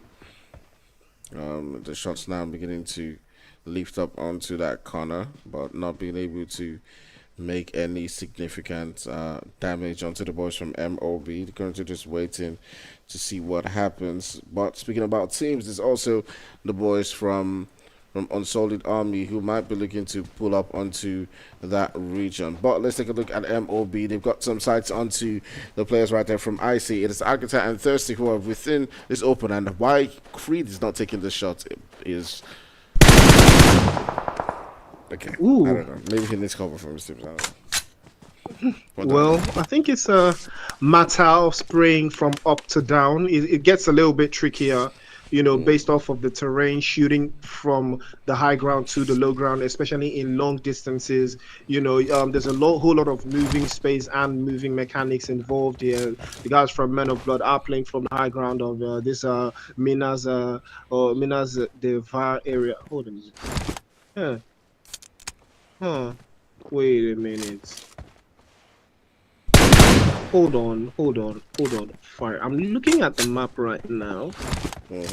And I don't think I've ever seen a place called Minas de Val. I have. I know Minas Generales and Cruz and Val de Val, Cruz de Val, I think, but I don't think I've ever paid enough attention to see a place called Minas de Val. That's actually quite interesting for me. But speaking of positions, Men of Blood have been squeezed away from the play zone. Play zone has moved away, into that eastern side. Active Gaming looking very, very strong in the new zone. So does the guys from Disparaged. And I talked about them, earlier, Disparaged, and how good they are in Miramar rotations, Miramar zone prediction. They have been accurate. They have 100% success rate in play zone prediction, Disparaged. So you have to be just impressed with how they've been able to handle it. But on Solid Army, laying waste again to the guys from First Arctic. They lose yet another player. Thirsty has been thirsted. On Solid Army, up 2 eliminations. It looks like they've been able to learn a couple of things, and now they're trying to put it to the test. But now the rotations will have to start. The play zone has shifted away from that position, and a couple of teams already starting to vie in and pick their spots. But teams like this, when it's zone 3 and that shift has happened, it would be wiser, to take engagement, take fights, increase your points, just so that when you get into that place, for the fact that, okay, there's a possibility that I might get eliminated, but I have some points on the table. Yeah, absolutely. We are now beginning to see the shots being let loose right there by does a little bit of damage onto him, but it's not able to blow up his vehicle. But we're now seeing the return fire coming through right there as Karma does get dropped down, and now leaves only 2 players for the Team Zero, who is a really impressive team. But they're coming to this one as a 3-man squad, so that does leave just Shadow and Wagwan. But regardless, we've seen a team of just one hold it down many times, and they do require the support of their teammate to come into this one. Right here, we're seeing Shadow Wagwan trying to see if he can come in and provide that support for his teammates. I jump behind, he does a little bit of damage, but he's able to jump out of that situation right there. But can Wagwan somehow find a way to put up the end of the day, it will be Chocolate who just get that final bit of elimination to come through and sends them back into the lobby. Tasty finish coming in from the Invincibles, as Chocolate will see the deal there. Zero, unfortunately, will be sent back into the lobby with the quickness, and he absolutely was not. They absolutely were not ready for that engagement. Unfortunately, getting swept away relatively quite easy, but they did not have the numbers advantage. Unfortunately, this barrage on the receiving end, with the violence coming in from.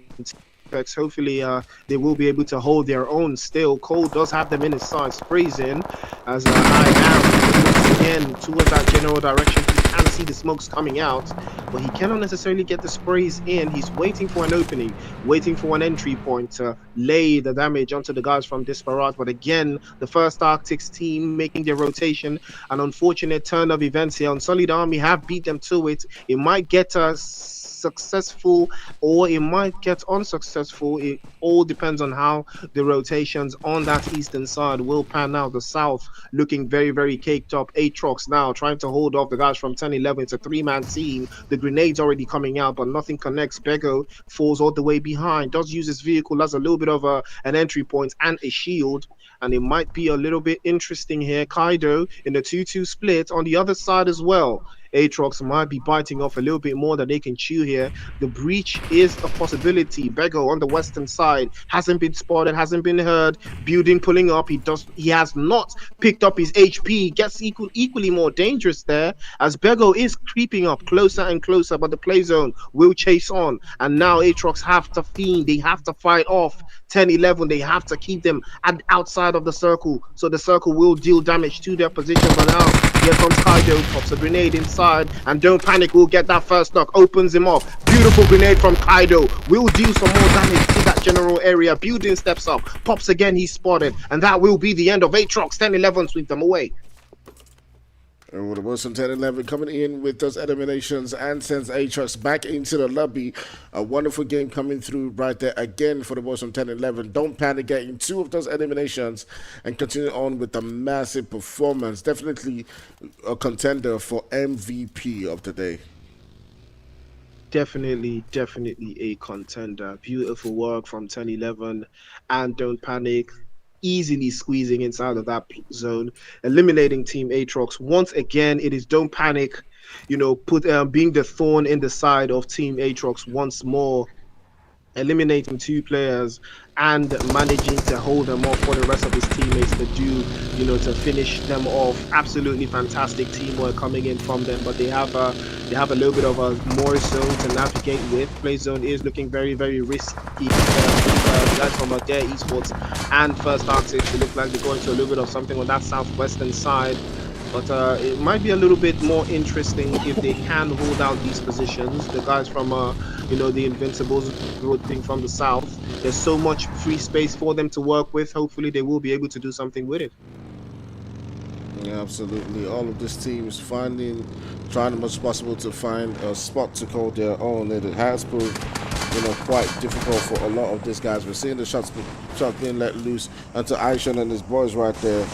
That's the boys from UA and Apex coming in from that southern region, continue to pretty much just pepper them right there. But Apex themselves also getting into the conversation too, looking to see if they can get themselves into the mix of the action, as one of the players does get dropped down. It is Cold.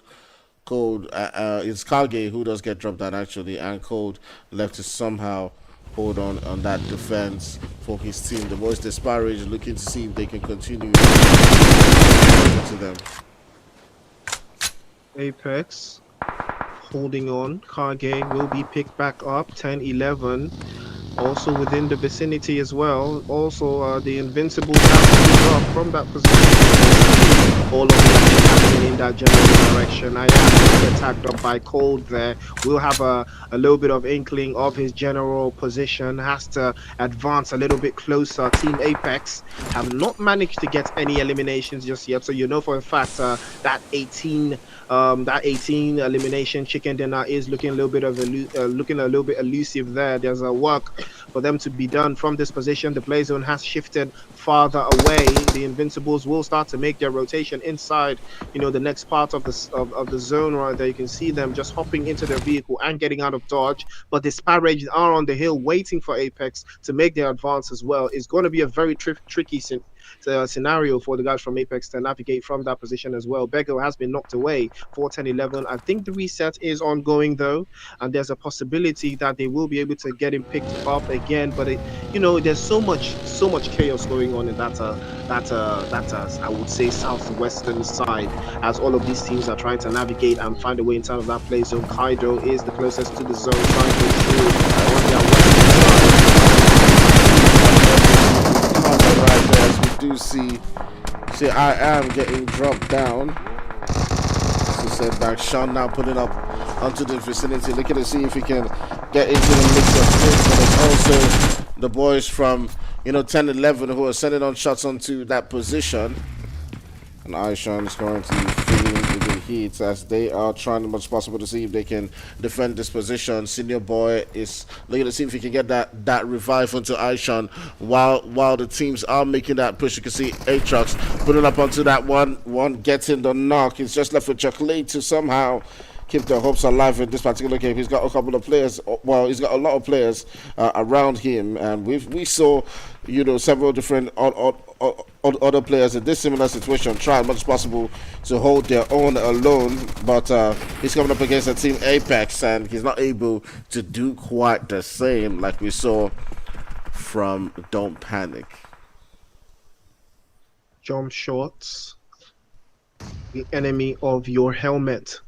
The jump shot, fantastic jump shot still coming in from Team Apex, able to rid the lobby of the Invincibles. The Invincibles did a fantastic job of holding out for as long as they did, but Apex were just in a better position, just knew exactly where to, pinch them away from. 5 eliminations up already, and it looks like Apex are starting to find their stride. They do have play zone, they do have angles, they do have vehicles. Everything is laid out bare for them as they continue to lay waste to any single team that tries to step into their position. You can see Active Gaming here do have a Shad knocked away, but the reset will come on in time. They are very dangerously close to the edge of the circle there. You know that once the circle starts to move, it will prompt them to make a move as well. They hopefully will be able to set themselves up in a greedy setup to get some eliminations for themselves.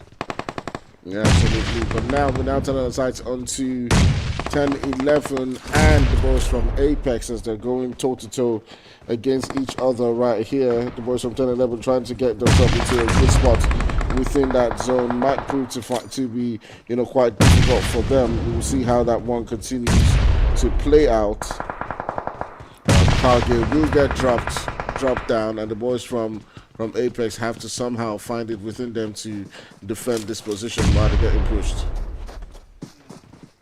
Hold is there, but exposes himself to the rest of the players from Delta 10-11, and that is the beauty of absolutely gorgeous teamwork. It's a 2-2 split, and Apex had no idea. 33-10 is there, knocks Bego clean off. Don't Panic gets knocked away as well. Kaido trying his absolute best to pull up to the scene and join Snuffy in the assault, but he's running in the open. It's equally dangerous. I don't know if they have the utilities and the smokes to make the advance on that position. They've already had 2 players knocked away. It's equally as very tricky here for them to do something about it. The top end is looking very dangerous for them. Dream Team is on top and they will get tagged up. Kaido manages to escape the danger just by a slither of HP, and 10-11 now on the rear end, on the receiving end of the damage, as 33-10 tries to make the advance there from the right hand side. Surely he's been spotted, but Dream Team trying their absolute best to make the advance here. Unfortunately, Bego will lose himself back into the play zone. Snuffy gets knocked away as well, and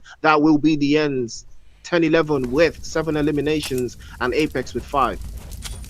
Yeah, these two teams are absolutely a powerhouse, and you can see how it is working out for them as it is mutual assured destruction on both sides. That nade going on to that position where 10-11 is currently at might just be the thing that seals it through for them. We continue to see the nades going. Don't Panic turning the sides onto the boys from 32 Esports are still doing some damage onto them while fighting the boys from Apex, Kaido, and that man. Work right there, but look at that. Would you look at that? And it's now just left with Don't Panic to somehow keep their hopes alive in this game. The shots coming through from the third party. It's tries to put him down to the ground, but it will not be enough. And this man, the myth, the legend, he continues to go on up against several different things. Who is going to stop this man? Who is going to put him to the ground? It might just take the 310 and his teammates to both put up a fight against him to take him out. Don't panic. We've seen him do this before, especially in a position just as this. He has not been able to get his HP all the way back up, as Apex will be breaching this corner very shortly. He takes his eye off the ball for a second, and 33-10 will send him back into the lobby with the quickness. Men of Blood now making the advance. 11 being the last one up for the guys from Men of Blood. 3 eliminations to them. They are in the top 4, but they need more points. Apex holding up. 7 eliminations to them, and it looks like they might just be able to hold out and get 3 chicken dinners. There is a possibility, but here comes Fugitive Esports, grenade in hand, and who's that? It's Fugazi. Zero Fugazi, because Men of Blood are still on the rear end, but Fugitive Esports have the ground floor and know that Apex will not be able to snatch it from them unless they want to go in a 2-2 brawl. But E11 is there trying to hold off Dream Team as well. Rabbit has the grenade in hand, tries to connect one through the windows, but he falls a little bit too short. 11 again pops him, drops in, and locks him away. Rabbit gets knocked clean off. Beautiful spray from 11. The M4 coming in handy, and now he's all left to Sad. 11 exposes himself a little bit towards the western side, but he is going to move all the way towards the eastern side. And again, it might just work here. Fugazi has been spotted by the guys from Apex. He makes the advance. 11 might just find an opening, an entry there, and there goes the guys from Fugitive Apex, reigning hell supreme. Another one caught. 11 sent away. Dream Team up 2 players. Sad is the last one up. Rabbit has been knocked away. I don't know if Team Apex know of this development yet. They've not made the advance, but the smokes outside will keep them at bay for the time being. Play zone just out of reach for the guys from Dream Team. The smokes all the way towards the left-hand side just to hide the position, but Apex, you have to love it. 33-10. Absolutely demonic. 6 eliminations out of 10 for Apex. You have to love it, Fire. He has been absolutely cooking. Man, absolutely amazing stuff coming through right here, as we do see the boys from Team Apex and the potential to get at what I do believe is the 3rd chicken dinner of the day. Amazing stuff. But they still got the boys from Dream Team right in front of them. It is Adam Rabbit who are in a split position. And we're curious to see if that does work out for them. 33-10, having heard the footsteps coming through, we'll try as much as possible to be careful. That DBS might prove to be the game changer right there and put in some hurt, but we're curious to see how Sad is able to make it work for his team.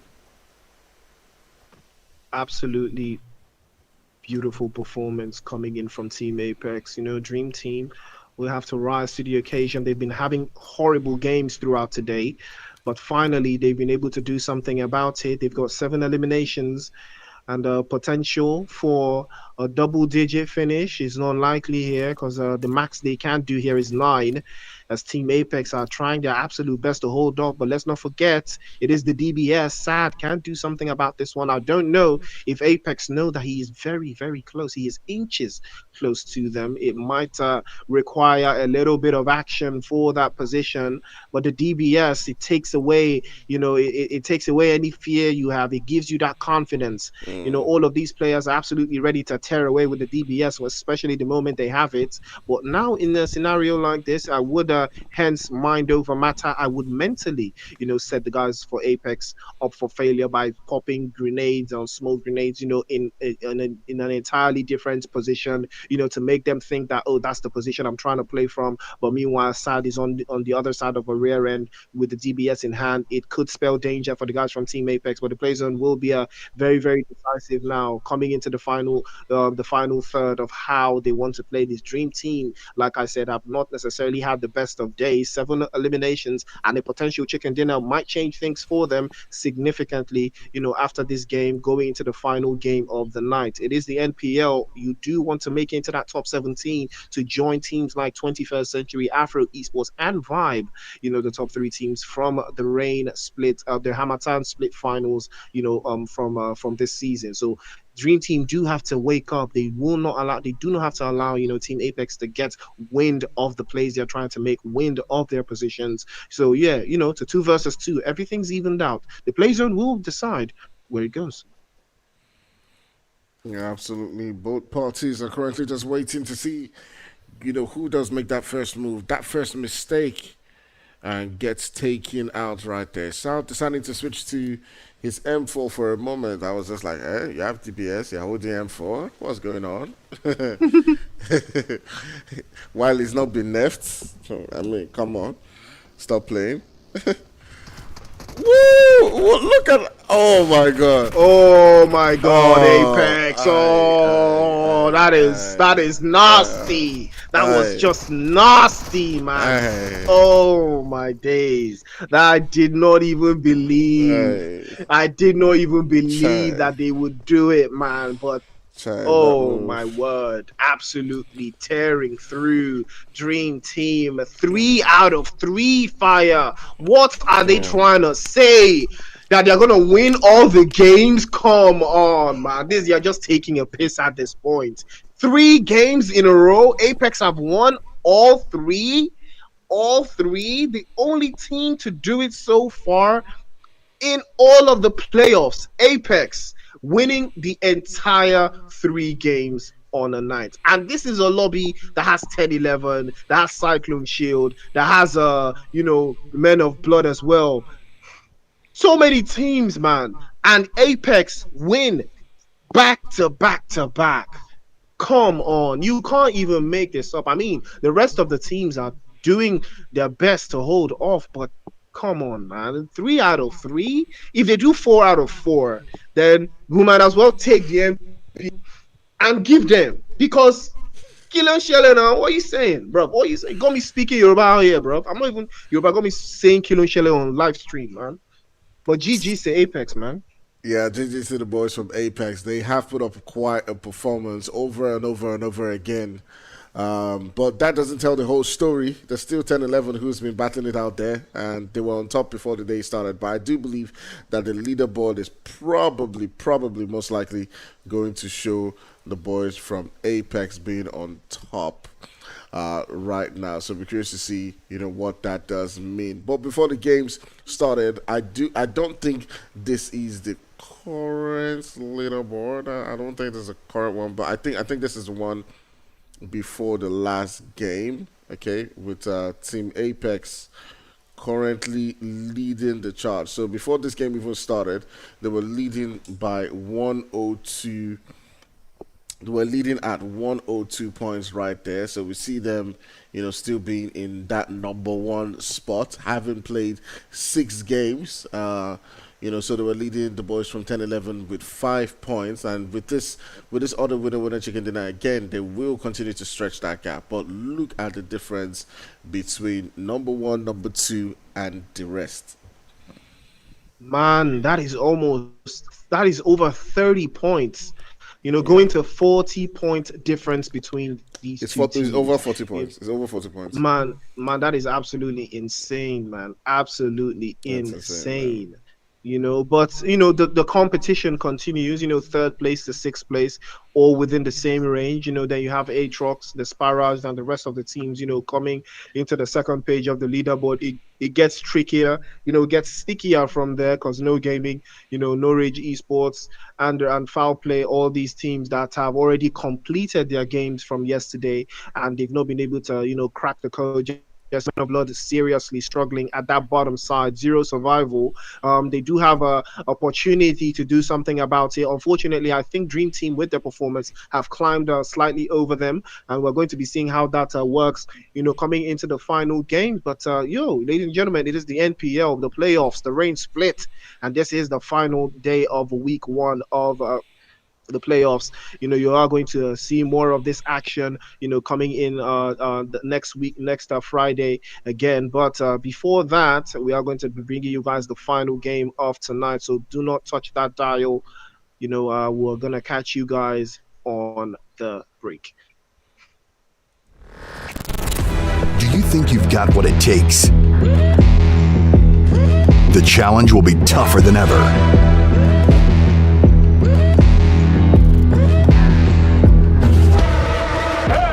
In 2023, international esports has a new home.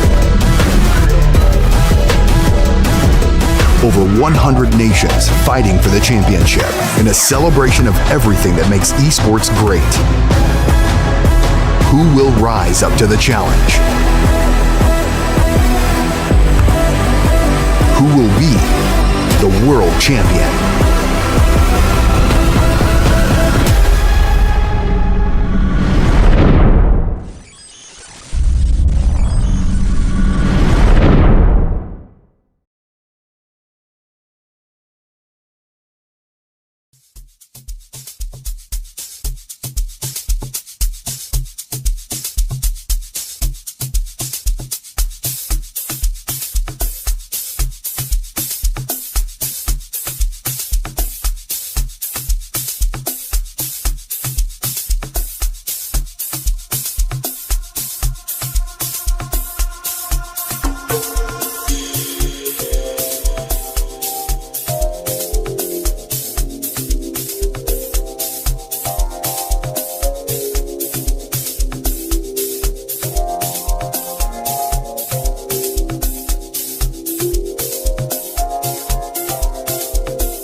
I know you're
And I think it's time we talk it out and forget all the fuss. And if it's not me, I'll have to understand, and I'll be out your way. No drama involved, but if you feel it's me, if you feel I'm the one, you're gonna need a makeaway for me to see. But as for me, you're the one in my heart. Time won't come till the end, I'ma always be right by your side. But as for me, you're the one in my heart. Time won't come till the end, I'ma always be right by your side. I know you're the one, I know our time will come. I feel it in my heart, I see you in my dreams, I keep you in my prayers.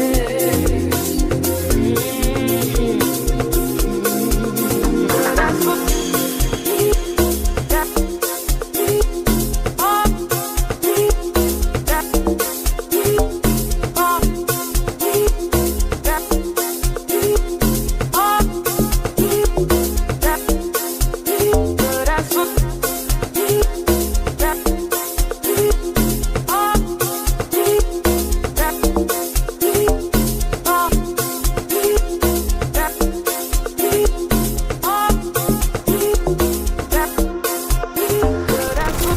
Do you think you've got what it takes?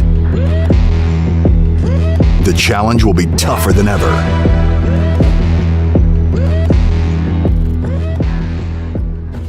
Woo! NPL season, ladies and gentlemen, welcome back to the NPL, the Nigerian Pro League Season 6. It is the rain split. It is day 3, and it is the first week. We're about to bring you the final game of the night. You guys saw the leaderboard after game 6. Very, very interesting stuff. But Team Apex has been tearing it up. They have been tearing it through, and that is what we love to see. But can anyone stop them? Can someone put an end to Apex's tyranny? Ladies and gentlemen, we're coming into the final game of the night. Hopefully, we're going to have another winner. But Apex have taken 3 chicken dinners out of 3. Will they make it 4? I'm sure they are gathering a lot of fans in the chat, and that is what we love to see. Ladies and gentlemen, the NPL action every single corner. Big shout out to Fire. So far, he has been absolutely brilliant bringing us this production alongside 10N80. Do not forget to like, share, and subscribe. Absolute madness so far. NPL season 6. It has been a journey. It has been absolutely crazy, in the Hamatan split, and now we're in the rain split. We're heading, straight into the grand finals, but we do have one more match for you. It is going to be Eranjo, and all of these teams know exactly what to look forward to. Ladies and gentlemen, it is the NPL. It is Eranjo, the final game of the night for week 1, the rain split.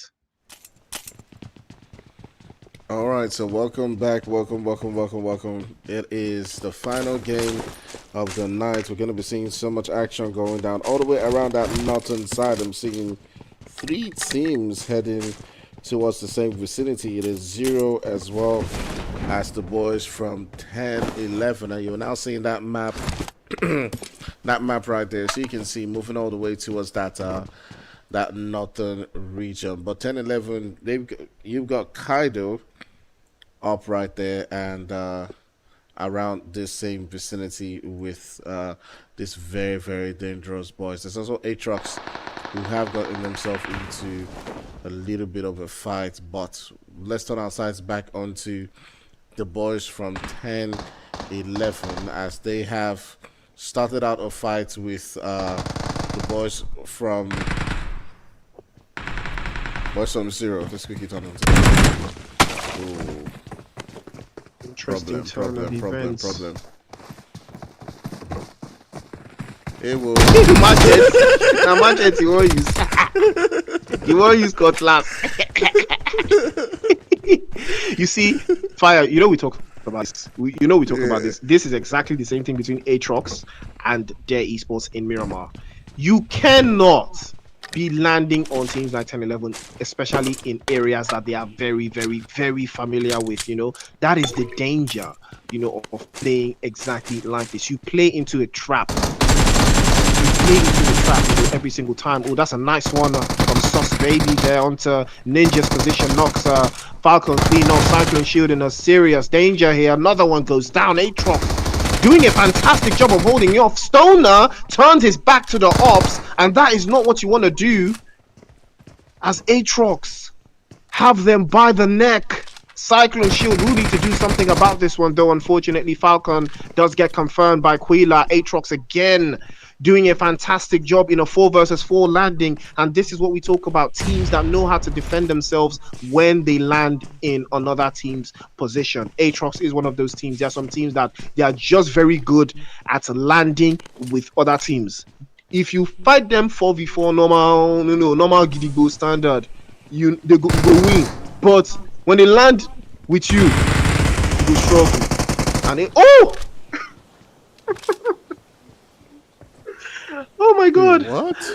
What? That was so quick. Bison is crazy, bruh. But Stoner will get sent back into the lobby, unfortunately. Cyclone Shield again not living up to the standards that they've previously set. As an unfortunate turn of events, as they will be sent back into the lobby with the quickness. 0. Still trying to defend themselves against the guys from 10-11. 10-11 super dangerous here, as Bego will be spotted, and that will be the end. Wagwan was able to pop right there to take one soul with him, and 0 tolerance, or what do they even call themselves? 0 violence. I'll be waiting in the corner. So yeah.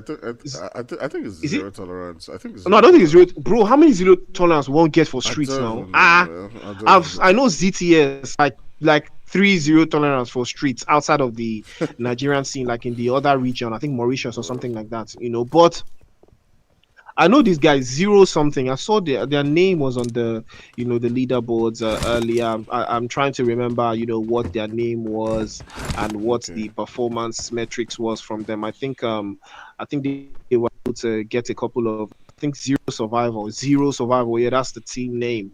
Yeah, I was able to remember it now. 0 survival, that is the team name. Absolutely interesting stuff for them. They're able to hold off, but 4 eliminations to Aatrox as well. As the only difference here is Aatrox did not lose any player to the guys from Cyclone Shield. Unfortunately, there was a potential for that, but it did not happen. There's a little bit of more action breathing down their necks so far. There will be some more violence to prune off. There's 12 teams already, and it is going to be the first phase of the circle. But here comes Disparaged trying to take the fight to Team Aatrox, trying to break through. Sus Baby, unfortunately, is going to be there to thwart their efforts, and Disgrace is disgraced with that UMP knocked clean off.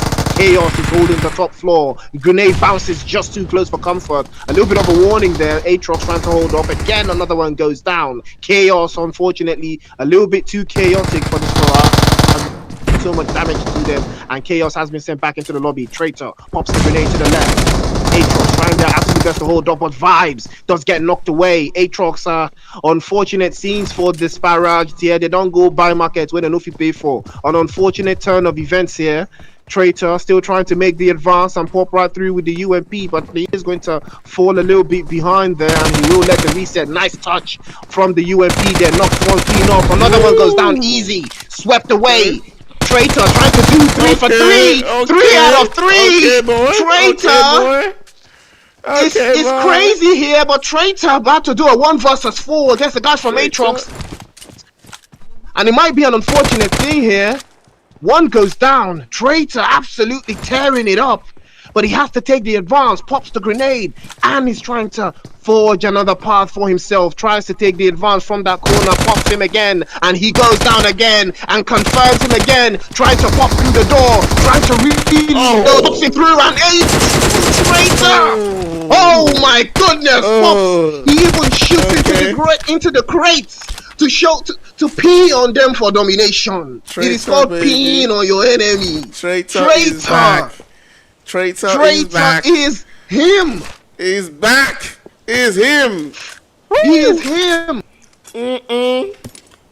What? This is what it means to be clear. Absolutely clear. Disparaged, wiping their booties with Aatrox. Once again, Aatrox getting dismantled by a single player. There's work to be done, Fire. Absolutely big work to be done. I mean, take a look. He's just taking a piss at this point. You gotta love it though. You gotta love it. I This don't know. Farage I on top. don't know what it is about Aatrox and why they're so juicy for 1v4s. I don't know. I mean, they're a good squad, but today this is the second time now, the same day, man. Too much juice, too much sauce.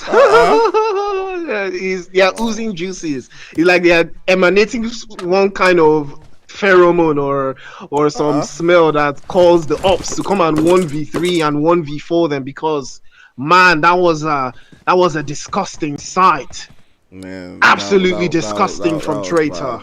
That was bad. But the play zone will be a northern one fire, so what do you think teams should be right now? I think all of those teams that are clamoring up in Rozok are doing a very, very fantastic job. But again, you have to take these engagements, you have to take these fights to get some significant points on the board, to change things, based off of how the play zone is going to present itself going along the line. Yeah, definitely. We'll see, what that does mean for them in a little bit. I said, we now see it moving all the way towards that, should I say, northern region. A lot of these guys will be looking to see if they can, perform right there. But speaking about performing now, we're seeing, IC coming into the mix right there. They do drop down at one player, I do believe, from Unsolid Army. Solid Army have not been having quite the day, but I think, for me, I still think it's positive for Unsolid Army, regardless. Like, remember how we said, like when you're taking on these fights, you will learn. So I feel like it's a learning process for them. Like it's good that they are, that they are taking on these fights. They're getting a couple of knocks here and there. I feel like it's gonna improve them. Yes, I mean, Unsolid Army will just need to, update their pattern of play. They need to be significantly better, than they were yesterday. But the bar continues. Fugazi gets knocked away by the Men of Blood there. Beautiful use of the utilities to open the floodgates here. But, Shen exposes his hair just a little bit too much. He is going to get tagged away, though. And that will be him swept off his feet with the quickness. Rage will get him all the way down. And that will be the end of one of the players again for Fugitive Esports. Shockwave just a little bit too far from the rest of his teammates. And that will be a fantastic job being held off here by the guys from Men of Blood. They will occupy that position and take it away. And beautiful stuff coming in from them. But First Arctics now still need to get rid of Unsolid Army. Jesse rotating from the western side, trying to get an opening onto that position. Thirsty is there, can hear his footsteps clocking into that corner, and that will require a little bit of effort from Jesse's position. If he is going to use the element of surprise there, Jesse does get tagged up with the AKM, pops right through there, exposes himself just a little bit too much, but he is going to be swept away with the quickness. 41K is there, the spray is fantastic towards Jesse's position. He's knocked away. And unfortunately, First Arctics will steal 2 away from Unsolid Army. Jesse, the next one to fall this time. The violence continues. The return fire from Unsolid Army is good, but not good enough to deal damage onto the guys from First Arctics. They've got 2 eliminations. Hopefully, they will be able to get more out of this engagement with Unsolid Army. First Arctics looking to see if they can get that heal to come through the zones, making its push right there. Thirsty is currently down, and Dream Team is now beginning to pull up into this vicinity, looking to see if they can get in on the action. Obviously, they've heard what's been going down, and they want a little bit of that action themselves too. So let's see how it goes. Team, second place finish in the previous game, able to hold off themselves for now. But the guys from First Axis will be breaching, though. I thought that was a grenade that landed right in front of him. But Rabbit, hopefully he can be able to hop away from the danger there. That's a fantastic grenade over the top, but it doesn't connect just yet. Your might on the ground floor. Thirsty, the grenade will be a little bit of a warning to him. Again, a beautiful grenade from Archer this time will do the damage. Dream Team trying to breach through. Lucid on the rear end. Confirmation comes right through. Feints left and right. But unfortunately, he gets swept off his feet. Sent back into the lobby by Agathe on the rear end. Beautiful defensive cover. But Agathe exposed herself just a little bit too much. Lucid is there to sweep things up. And Dream Team will take will take the 4 versus 4 away from the guys from First Arctics and hold out this position. On Solid Army will survive. Man, absolutely amazing stuff coming through right there from Dream Team. I mean, it will prove to be quite difficult for me to follow that fight through because it was just so fast, right there. But now they can turn the sights onto the boys from UA as it is Vanessa and 441K who are left within this particular region. Dream Team making quick work of the boys from IC. They've got themselves a couple of eliminations and can now focus onto the boys from Unsolid Army. Solid Army have been quite quiet, just juicy takes from them, trying to hold off the guys from First Arctics. They did fail at that, but they're still able to survive. Maybe they will be able to get some placement points out of Sunken City. I don't know if the guys from Dream Team are aware of that position. Vanessa is in a prime position to get one elimination, from that area. 41K is also on the western side, also looking in this general direction as well. Dream Team might be in a little bit of danger here if they're not careful. They are making their rotations around the bend and around that corner. Vanessa might be in trouble, but is 41K going to expose himself? It's not looking very, very likely here. The play zone looking interesting towards that northern side. There's a whole lot of teams trying to make their rotations as well, trying to find a way inside of that play zone. We do have 9 teams and 29 bodies in the cut. So for a fact, all of these teams can fit inside of this play zone without necessarily getting into any kind of damage. But I'm looking forward to seeing what Zone 4 will tell us, because the guys from Men of Blood already have 2 eliminations to bank on, and they've been having a fantastic game today so far. But they are falling a little bit too short here.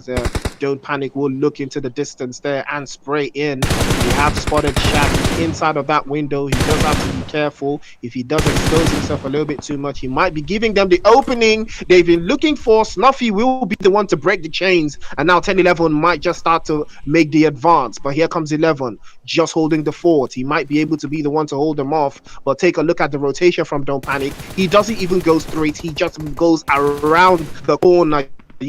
Love it. Beautiful rotation. Runs over Creed and pulls up to the scene, but he is going to get knocked away by Rage. And the rest of the guys from 10-11 making the advance towards that western corner. Kaido pulls up to the scene, but unfortunately they've lost yet another one there. Shaq is still knocked away. 11 and Rage, unfortunately, on the rear end. 10-11 have rotated around them and taking this position. You have to love the experience, Fire. Amazing stuff coming through, but 11 is still fighting on, still trying as much as possible to see if he can hold on for his team right there. He's coming up against all of these guys. He goes for that confirmation. Now can turn his sights onto Shaq, and it just has to be the man 11 to put up a defense for his team up against the boys from 10-11. Don't Panic has gone down now. Snuffy comes into the mix of things, and 11 is still doing the damage, and he will seal that deal for the boys from MOB, and MOB stops 10-11. Wow. Beautiful stuff from 11 there. Absolutely brilliant performance from 11, able to hold off 10-11 almost single-handedly. I mean, 10-11 was surely a break in communication, that unfortunately set them off here. I mean, if you take a look at the engagement that they had, there was no cover from Snuffy when 11 was tearing them through, because Snuffy had no sightlines on 11's position, but still had sightlines to the rest of the like Don't Panic, and Kaido. He had them in his sights, and there was still cover even after 11 left that position. It was just an unfortunate turn of events. 10-11 got that first lock, and they decided to make the breach, not knowing that 11 had support on the other side of that corner there, so they did not have all the information necessary. Snuffy just got caught out cold, unfortunately, and that would just be the end of 10-11. But fantastic performance. They still walked away with 4 eliminations, but Men of Blood in that situation just played it significantly better tactically. Yeah. All right, so we're in a situation where Traitor's trying as much as possible to see if he can get away from the ops right here. There's Cole chasing him. Why are you running? Why are you running? Where are you going? I have Some goodies for you. That is obviously the message from Code to Traitor. I just want to discuss. I don't mean anything violent. You can trust me. Now he's sending on the shots onto Big Den is also still making his move, trying to see if he can take him out, and that will be the end for Traitor as they gunned him down and sent him out of the game. On Solid Army, quiet, not making a move, not moving a muscle. But the play zone has shifted away from them over 1,000 meters for them to make their advance. So hopefully they will be able to find some vehicles to do the job for them in that engagement. But there's some action popping through right here. Men of Blood pulling up to the scene. Oh, that's a beautiful touch from Rage. Will confirm Senior Boy. The Invincibles now trying to breach through. Choco moves on from the south side. Again, trying to make the advance. Shat has been spotted and tucked right through. Rage exposes himself just a little bit too much. The Invincibles will and send the guys from Men of Blood back into the lobby with the quickness. Yeah, absolutely amazing stuff coming through right there. As they do find themselves in a situation where they get a couple of eliminations. They do lose one of the players, but at the end of the day, they will get those confirmations to come through up against the boys from MOB. 11 and his boys put up quite a fight up against the boys from 10-11, but this time around, it will not go their way. Yeah, Active Gaming have been struggling a little bit so far. They've been able to put some points on the board there, but nothing too convincing just yet. Army, on the other hand, some have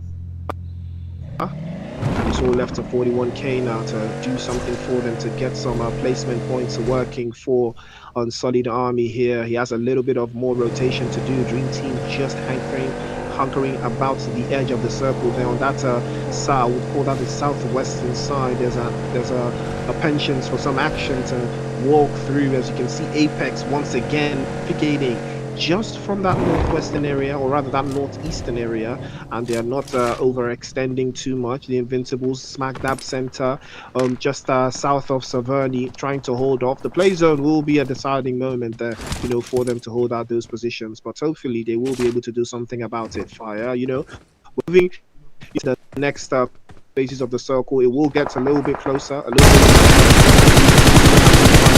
significant positions to take, fights and engagements with.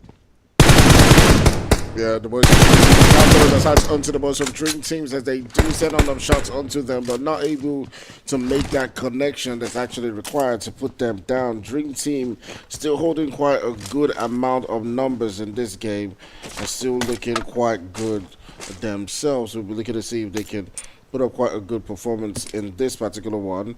Archer not too far away from the boys from Active Gaming as well. He finds himself in a very close proximity to them. The boys from Active Gaming currently trying as much as possible to make the rotations, and I do believe it was Arness who was getting pretty much just peppered by the boys from Dream Team. And Active Gaming does find a spot that they can call their own. Dream Team still looking to see if they can come within this vicinity, and they're currently just on the hunt right there for the boys who are active. And this escapes the danger by a fraction. The guys from the Invincibles will spray. Dream Team now running across the open field, and Ness will spot them, will spray as well with ball, trying to lay some. Will knock him clean off on one knee, I might add, and now Dream Team will have the advantage to press forward here and claim this position. They've knocked away. Lucid makes the push as well, makes the advance, as Rabbit is trying to make a rotation from the western side, but the rest of the guys from Active doing a fantastic job to hold off as well. Nexus will pull off. Rabbit will touch again, tries to catch him all the way through. Lucid gets one, gets two, gets three, and that might be the end of Active, as Nexus will be the last one up for them. Dream Team finally finding their rhythm, eliminating one after the other. Is all left to Nexus. Are we going to see a one versus one again? Nexus pops right home, gets up top, hops into the vehicle, pops again, drops, gets the first knock. Will he get the second again? But unfortunately, the damage will be done there. Nexus will be swept away, but he did have a fantastic spin around the guys from Dream Team, but the sheer numbers advantage just worked out in their favor. Dream Team will eliminate and will get 8 as they continue. Yeah, absolutely amazing stuff coming through right there for the boys from Dream Team as they took out the boys from Active Gaming in quick succession right there. Can now turn the sights into maybe sealing this game through. But the boys from Apex are still sitting down in this one with a full squad, and they do have the opportunity to get their 4th winner chicken dinner of the night. Who's going to stop them? The boys from Dream Team are still in the conversation, but it is just 4 teams left in this one. It's Dream Team, there's the boys from Invincibles as well as UA that are still within the game. We'll see how it goes. So many bodies swept under the rug and sent back into the lobby. But Team, not one of them. They have not lost anyone just yet. They have ample amount of play zone to work with, ample rotations to make. And somehow, for some reason, some teams have already vacated their positions inside of that play zone. There's so much work to be done to hold out these positions. Apex in an interesting split here. Sean does have to be careful. He will be spotted sooner rather than later. Apex have been lurking about. There is a potential here for Apex to win 4 out of 4, and that would be a sight to see, ladies and gentlemen. Apex winning every single game tonight. I have never seen it done in the NPL. If it is done tonight, then we might as well carry the NPL and give Team Apex, because what a showing that they've given us tonight. But the Invincibles and the guys from Dream Team, and I believe a couple of more teams, 2 more teams still in the cut. I think Unsullied Army is still here. Is Unsullied Army still here, 5? Are they still in the cut? Yeah, they're still here. They got 1 player. Oh. We just have 1 player left for them.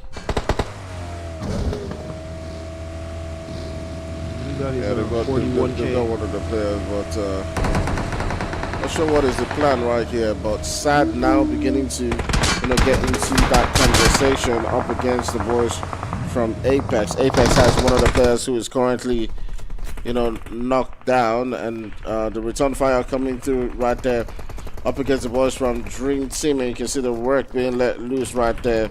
Another player right there from Apex does get put down to the ground, and Karge is now coming into this vicinity to try to see if he can provide some support. But he comes up against the boys from Invisibles, and he will get dropped down to the ground, as it's now just left with Cold. That is that 1 versus 1 that you love to see. Sean is just better when it comes to taking 1 versus 1 fight. Showed you exactly why. Dream Team now still lurking on the background. Cold trying to from the Invincibles, trying to hold off that position, as the rest of his teammates unfortunately have been swept back into the lobby. But it looks like Apex will not do a 4 out of 4 here, as long as the Invincibles have anything to say about it. And that is the truth right now. There's 5 players left.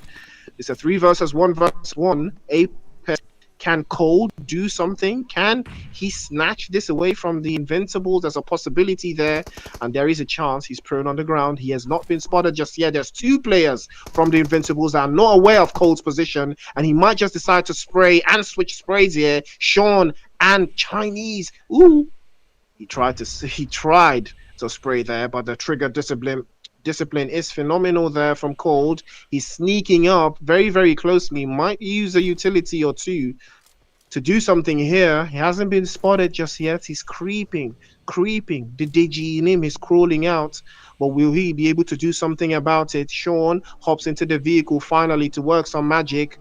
Chinese again trying to navigate through that position. The element of surprise from behind. Will snatch it up, knocks him clean off, sends him back into the lobby. That's a 2 versus 1 versus 1, and they are in a little bit of a sandwich there. Sean again trying to pop right through. He's been tagged up, and he's in a dangerous setup, and he will spray again. Cold will render the team useless there. Dream Team in serious trouble, but they've been sent away. Cold now making it a possibility for Apex to make it 4 out of 4. Sean is still behind the tree. Chocolate is still knocked away, and now is the opportunity for Apex to clinch this one away. Cold pops the grenade in hand, tries to send it all the way towards Sean, and he does have a smoke and a couple of utilities to work some magic here, but he does have the element of surprise to work with. He has to pops behind cover and Fortunately for him, advantage will come into play, but hopefully Cold will be able to do something about this one into the final third. Yeah, all right. Now see the revives coming through right there. Sean X is able to get Chocolate back into this game, looking for an angle to see if he can. They can take out Cole from this one. Of course, sending the shots onto Sean X, able to do a whole lot of damage. Might need to turn his sights onto Chocolate, and it's a very tough one for him as he does find himself in that open, separated just by the smoke, and he's trying as much as possible to see if he can put some distance between them. Now he can turn his sights onto Chocolate, maybe deal with Chocolate and send him out of this game. That might be turning things around. Chocolate trying as much as possible to see if he can peak quite well right here. But at the end of the day, it will be Sean X who does pull up onto the vicinity and sends him back into the lobby. And that is what you call teamwork. Teamwork makes the dream work, ladies and gentlemen. That was an absolutely fantastic teamwork display coming in from the Invincibles. I mean, I drive while my teammate shoots, team effort. Go check out the lyrics from 21st century. You know what the vibe is. But ladies and gentlemen, it is a fantastic performance. Apex still doing what Apex do know how to do, get themselves that second place finish and some points on the board as well. That is, what we love to see. They were almost there, doing a 4 out of 4, but it's still impressive. 3 chicken dinners and a second place finish in the playoffs. Come on, you have to commend that one, ladies and gentlemen. That was a banger of a finish. But the leaderboard will be very, very tricky to watch. How what it means. What it's going to look like. We're looking for the top 17 now. The leaderboard is going to tell us who has to work a little bit harder. Yeah, definitely. I think we're gonna move them to our social media channels to find out, who is on top. So guys, do make sure you check out on our social media channels who is on top of that entire leaderboard. We're gonna take probably a week's break to let you guys, cool down a little bit. Digest. Digest all the clips, send out those clips, banter out on the group, let's talk about it. Let's watch montages, because I'm sure throughout this entire week montages are just going to be seeing crazy 1v4. I'm hoping to see Traitor. His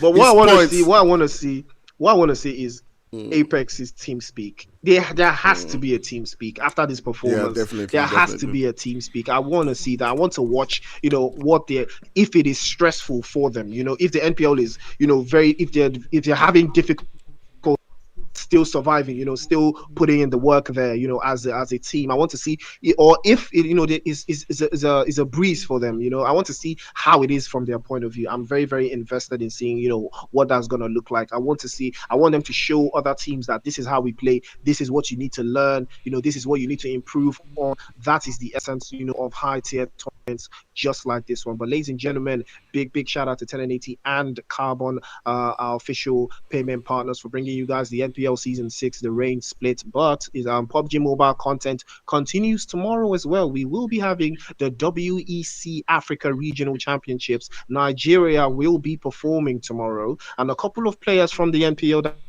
tonight, you will see them tomorrow. So do not forget to tune in and catch a vibe. Nigeria, Senegal, Ghana, Morocco, Algeria, so many teams, South Africa, all of them will be participating for a chance to go to Romania to represent Nigeria for $500,000 worth of prize pool money in the World Esports Championship. So, do tune in for that one, because it kicks off tomorrow. Absolutely. Make sure you tune in and check out and provide that support to our team Nigeria to see how well they perform. All right. Regardless of that, I do think that Traitor's card points should have increased by now. I mean, one before. Did he have cards in the previous season? I don't think Disparage was in the finals. I think it was only like finalist teams that got cards. I got cards. Okay. So yeah, okay. So I think definitely his transfer fee. The transfer fee, highest. All right, guys. Yes, sir. Yes, sir. Woo. Yes, sir. Even myself, I'm not gonna lie. I'm looking at him right now, like I don't go cook. If you leave yeah. fire now, you go start to dey cook I'm not gonna now. lie. You go wear your apron. To wear Disparate, his apron. disparate boys, just be careful. Don't worry. Just put price. Put price at Ah, disparate boys. Just put price. release. That's They it. go trigger. You want trigger and release clause. Yeah, I yeah. want trigger and release Let's clause. trigger and release clause. That one before, well, It I've shook things up. discovered, Man, you but know, Aatrox, you guys need to wake up, man. You can't be yeah, letting men 1v3 and 1v4. Come on now. Come yeah, on. Chelsea, come on now. Let's be yeah. real. Let's be real. But, more action, more montages, surely we're going to see. But yeah, so Fire, I mean, I've had fun tonight. Big shout out to you. I know if you guys don't know, Fire has been absolutely outstanding so far. He has been putting a lot of work in. So big shout out to Fire as well, and 1080 and all of us working behind the scenes. It's not easy to bring you guys this content, but we do our Yes, absolute best. And also next weekend is Gamer X. Let us not forget um uh, another PUBG Mobile events at its finest. It's all happening. Those of us that know a couple Yes, of Nigerian so teams, the NPL, will also be participating in that as well. So we are looking. There's so much PUBG Mobile action this month, and I'm looking forward to seeing how the rest of that plays out. But big shout out to every single one, ladies and gentlemen. We will be signing out. We'll catch you guys same time next week. all right. See you guys later. Bye.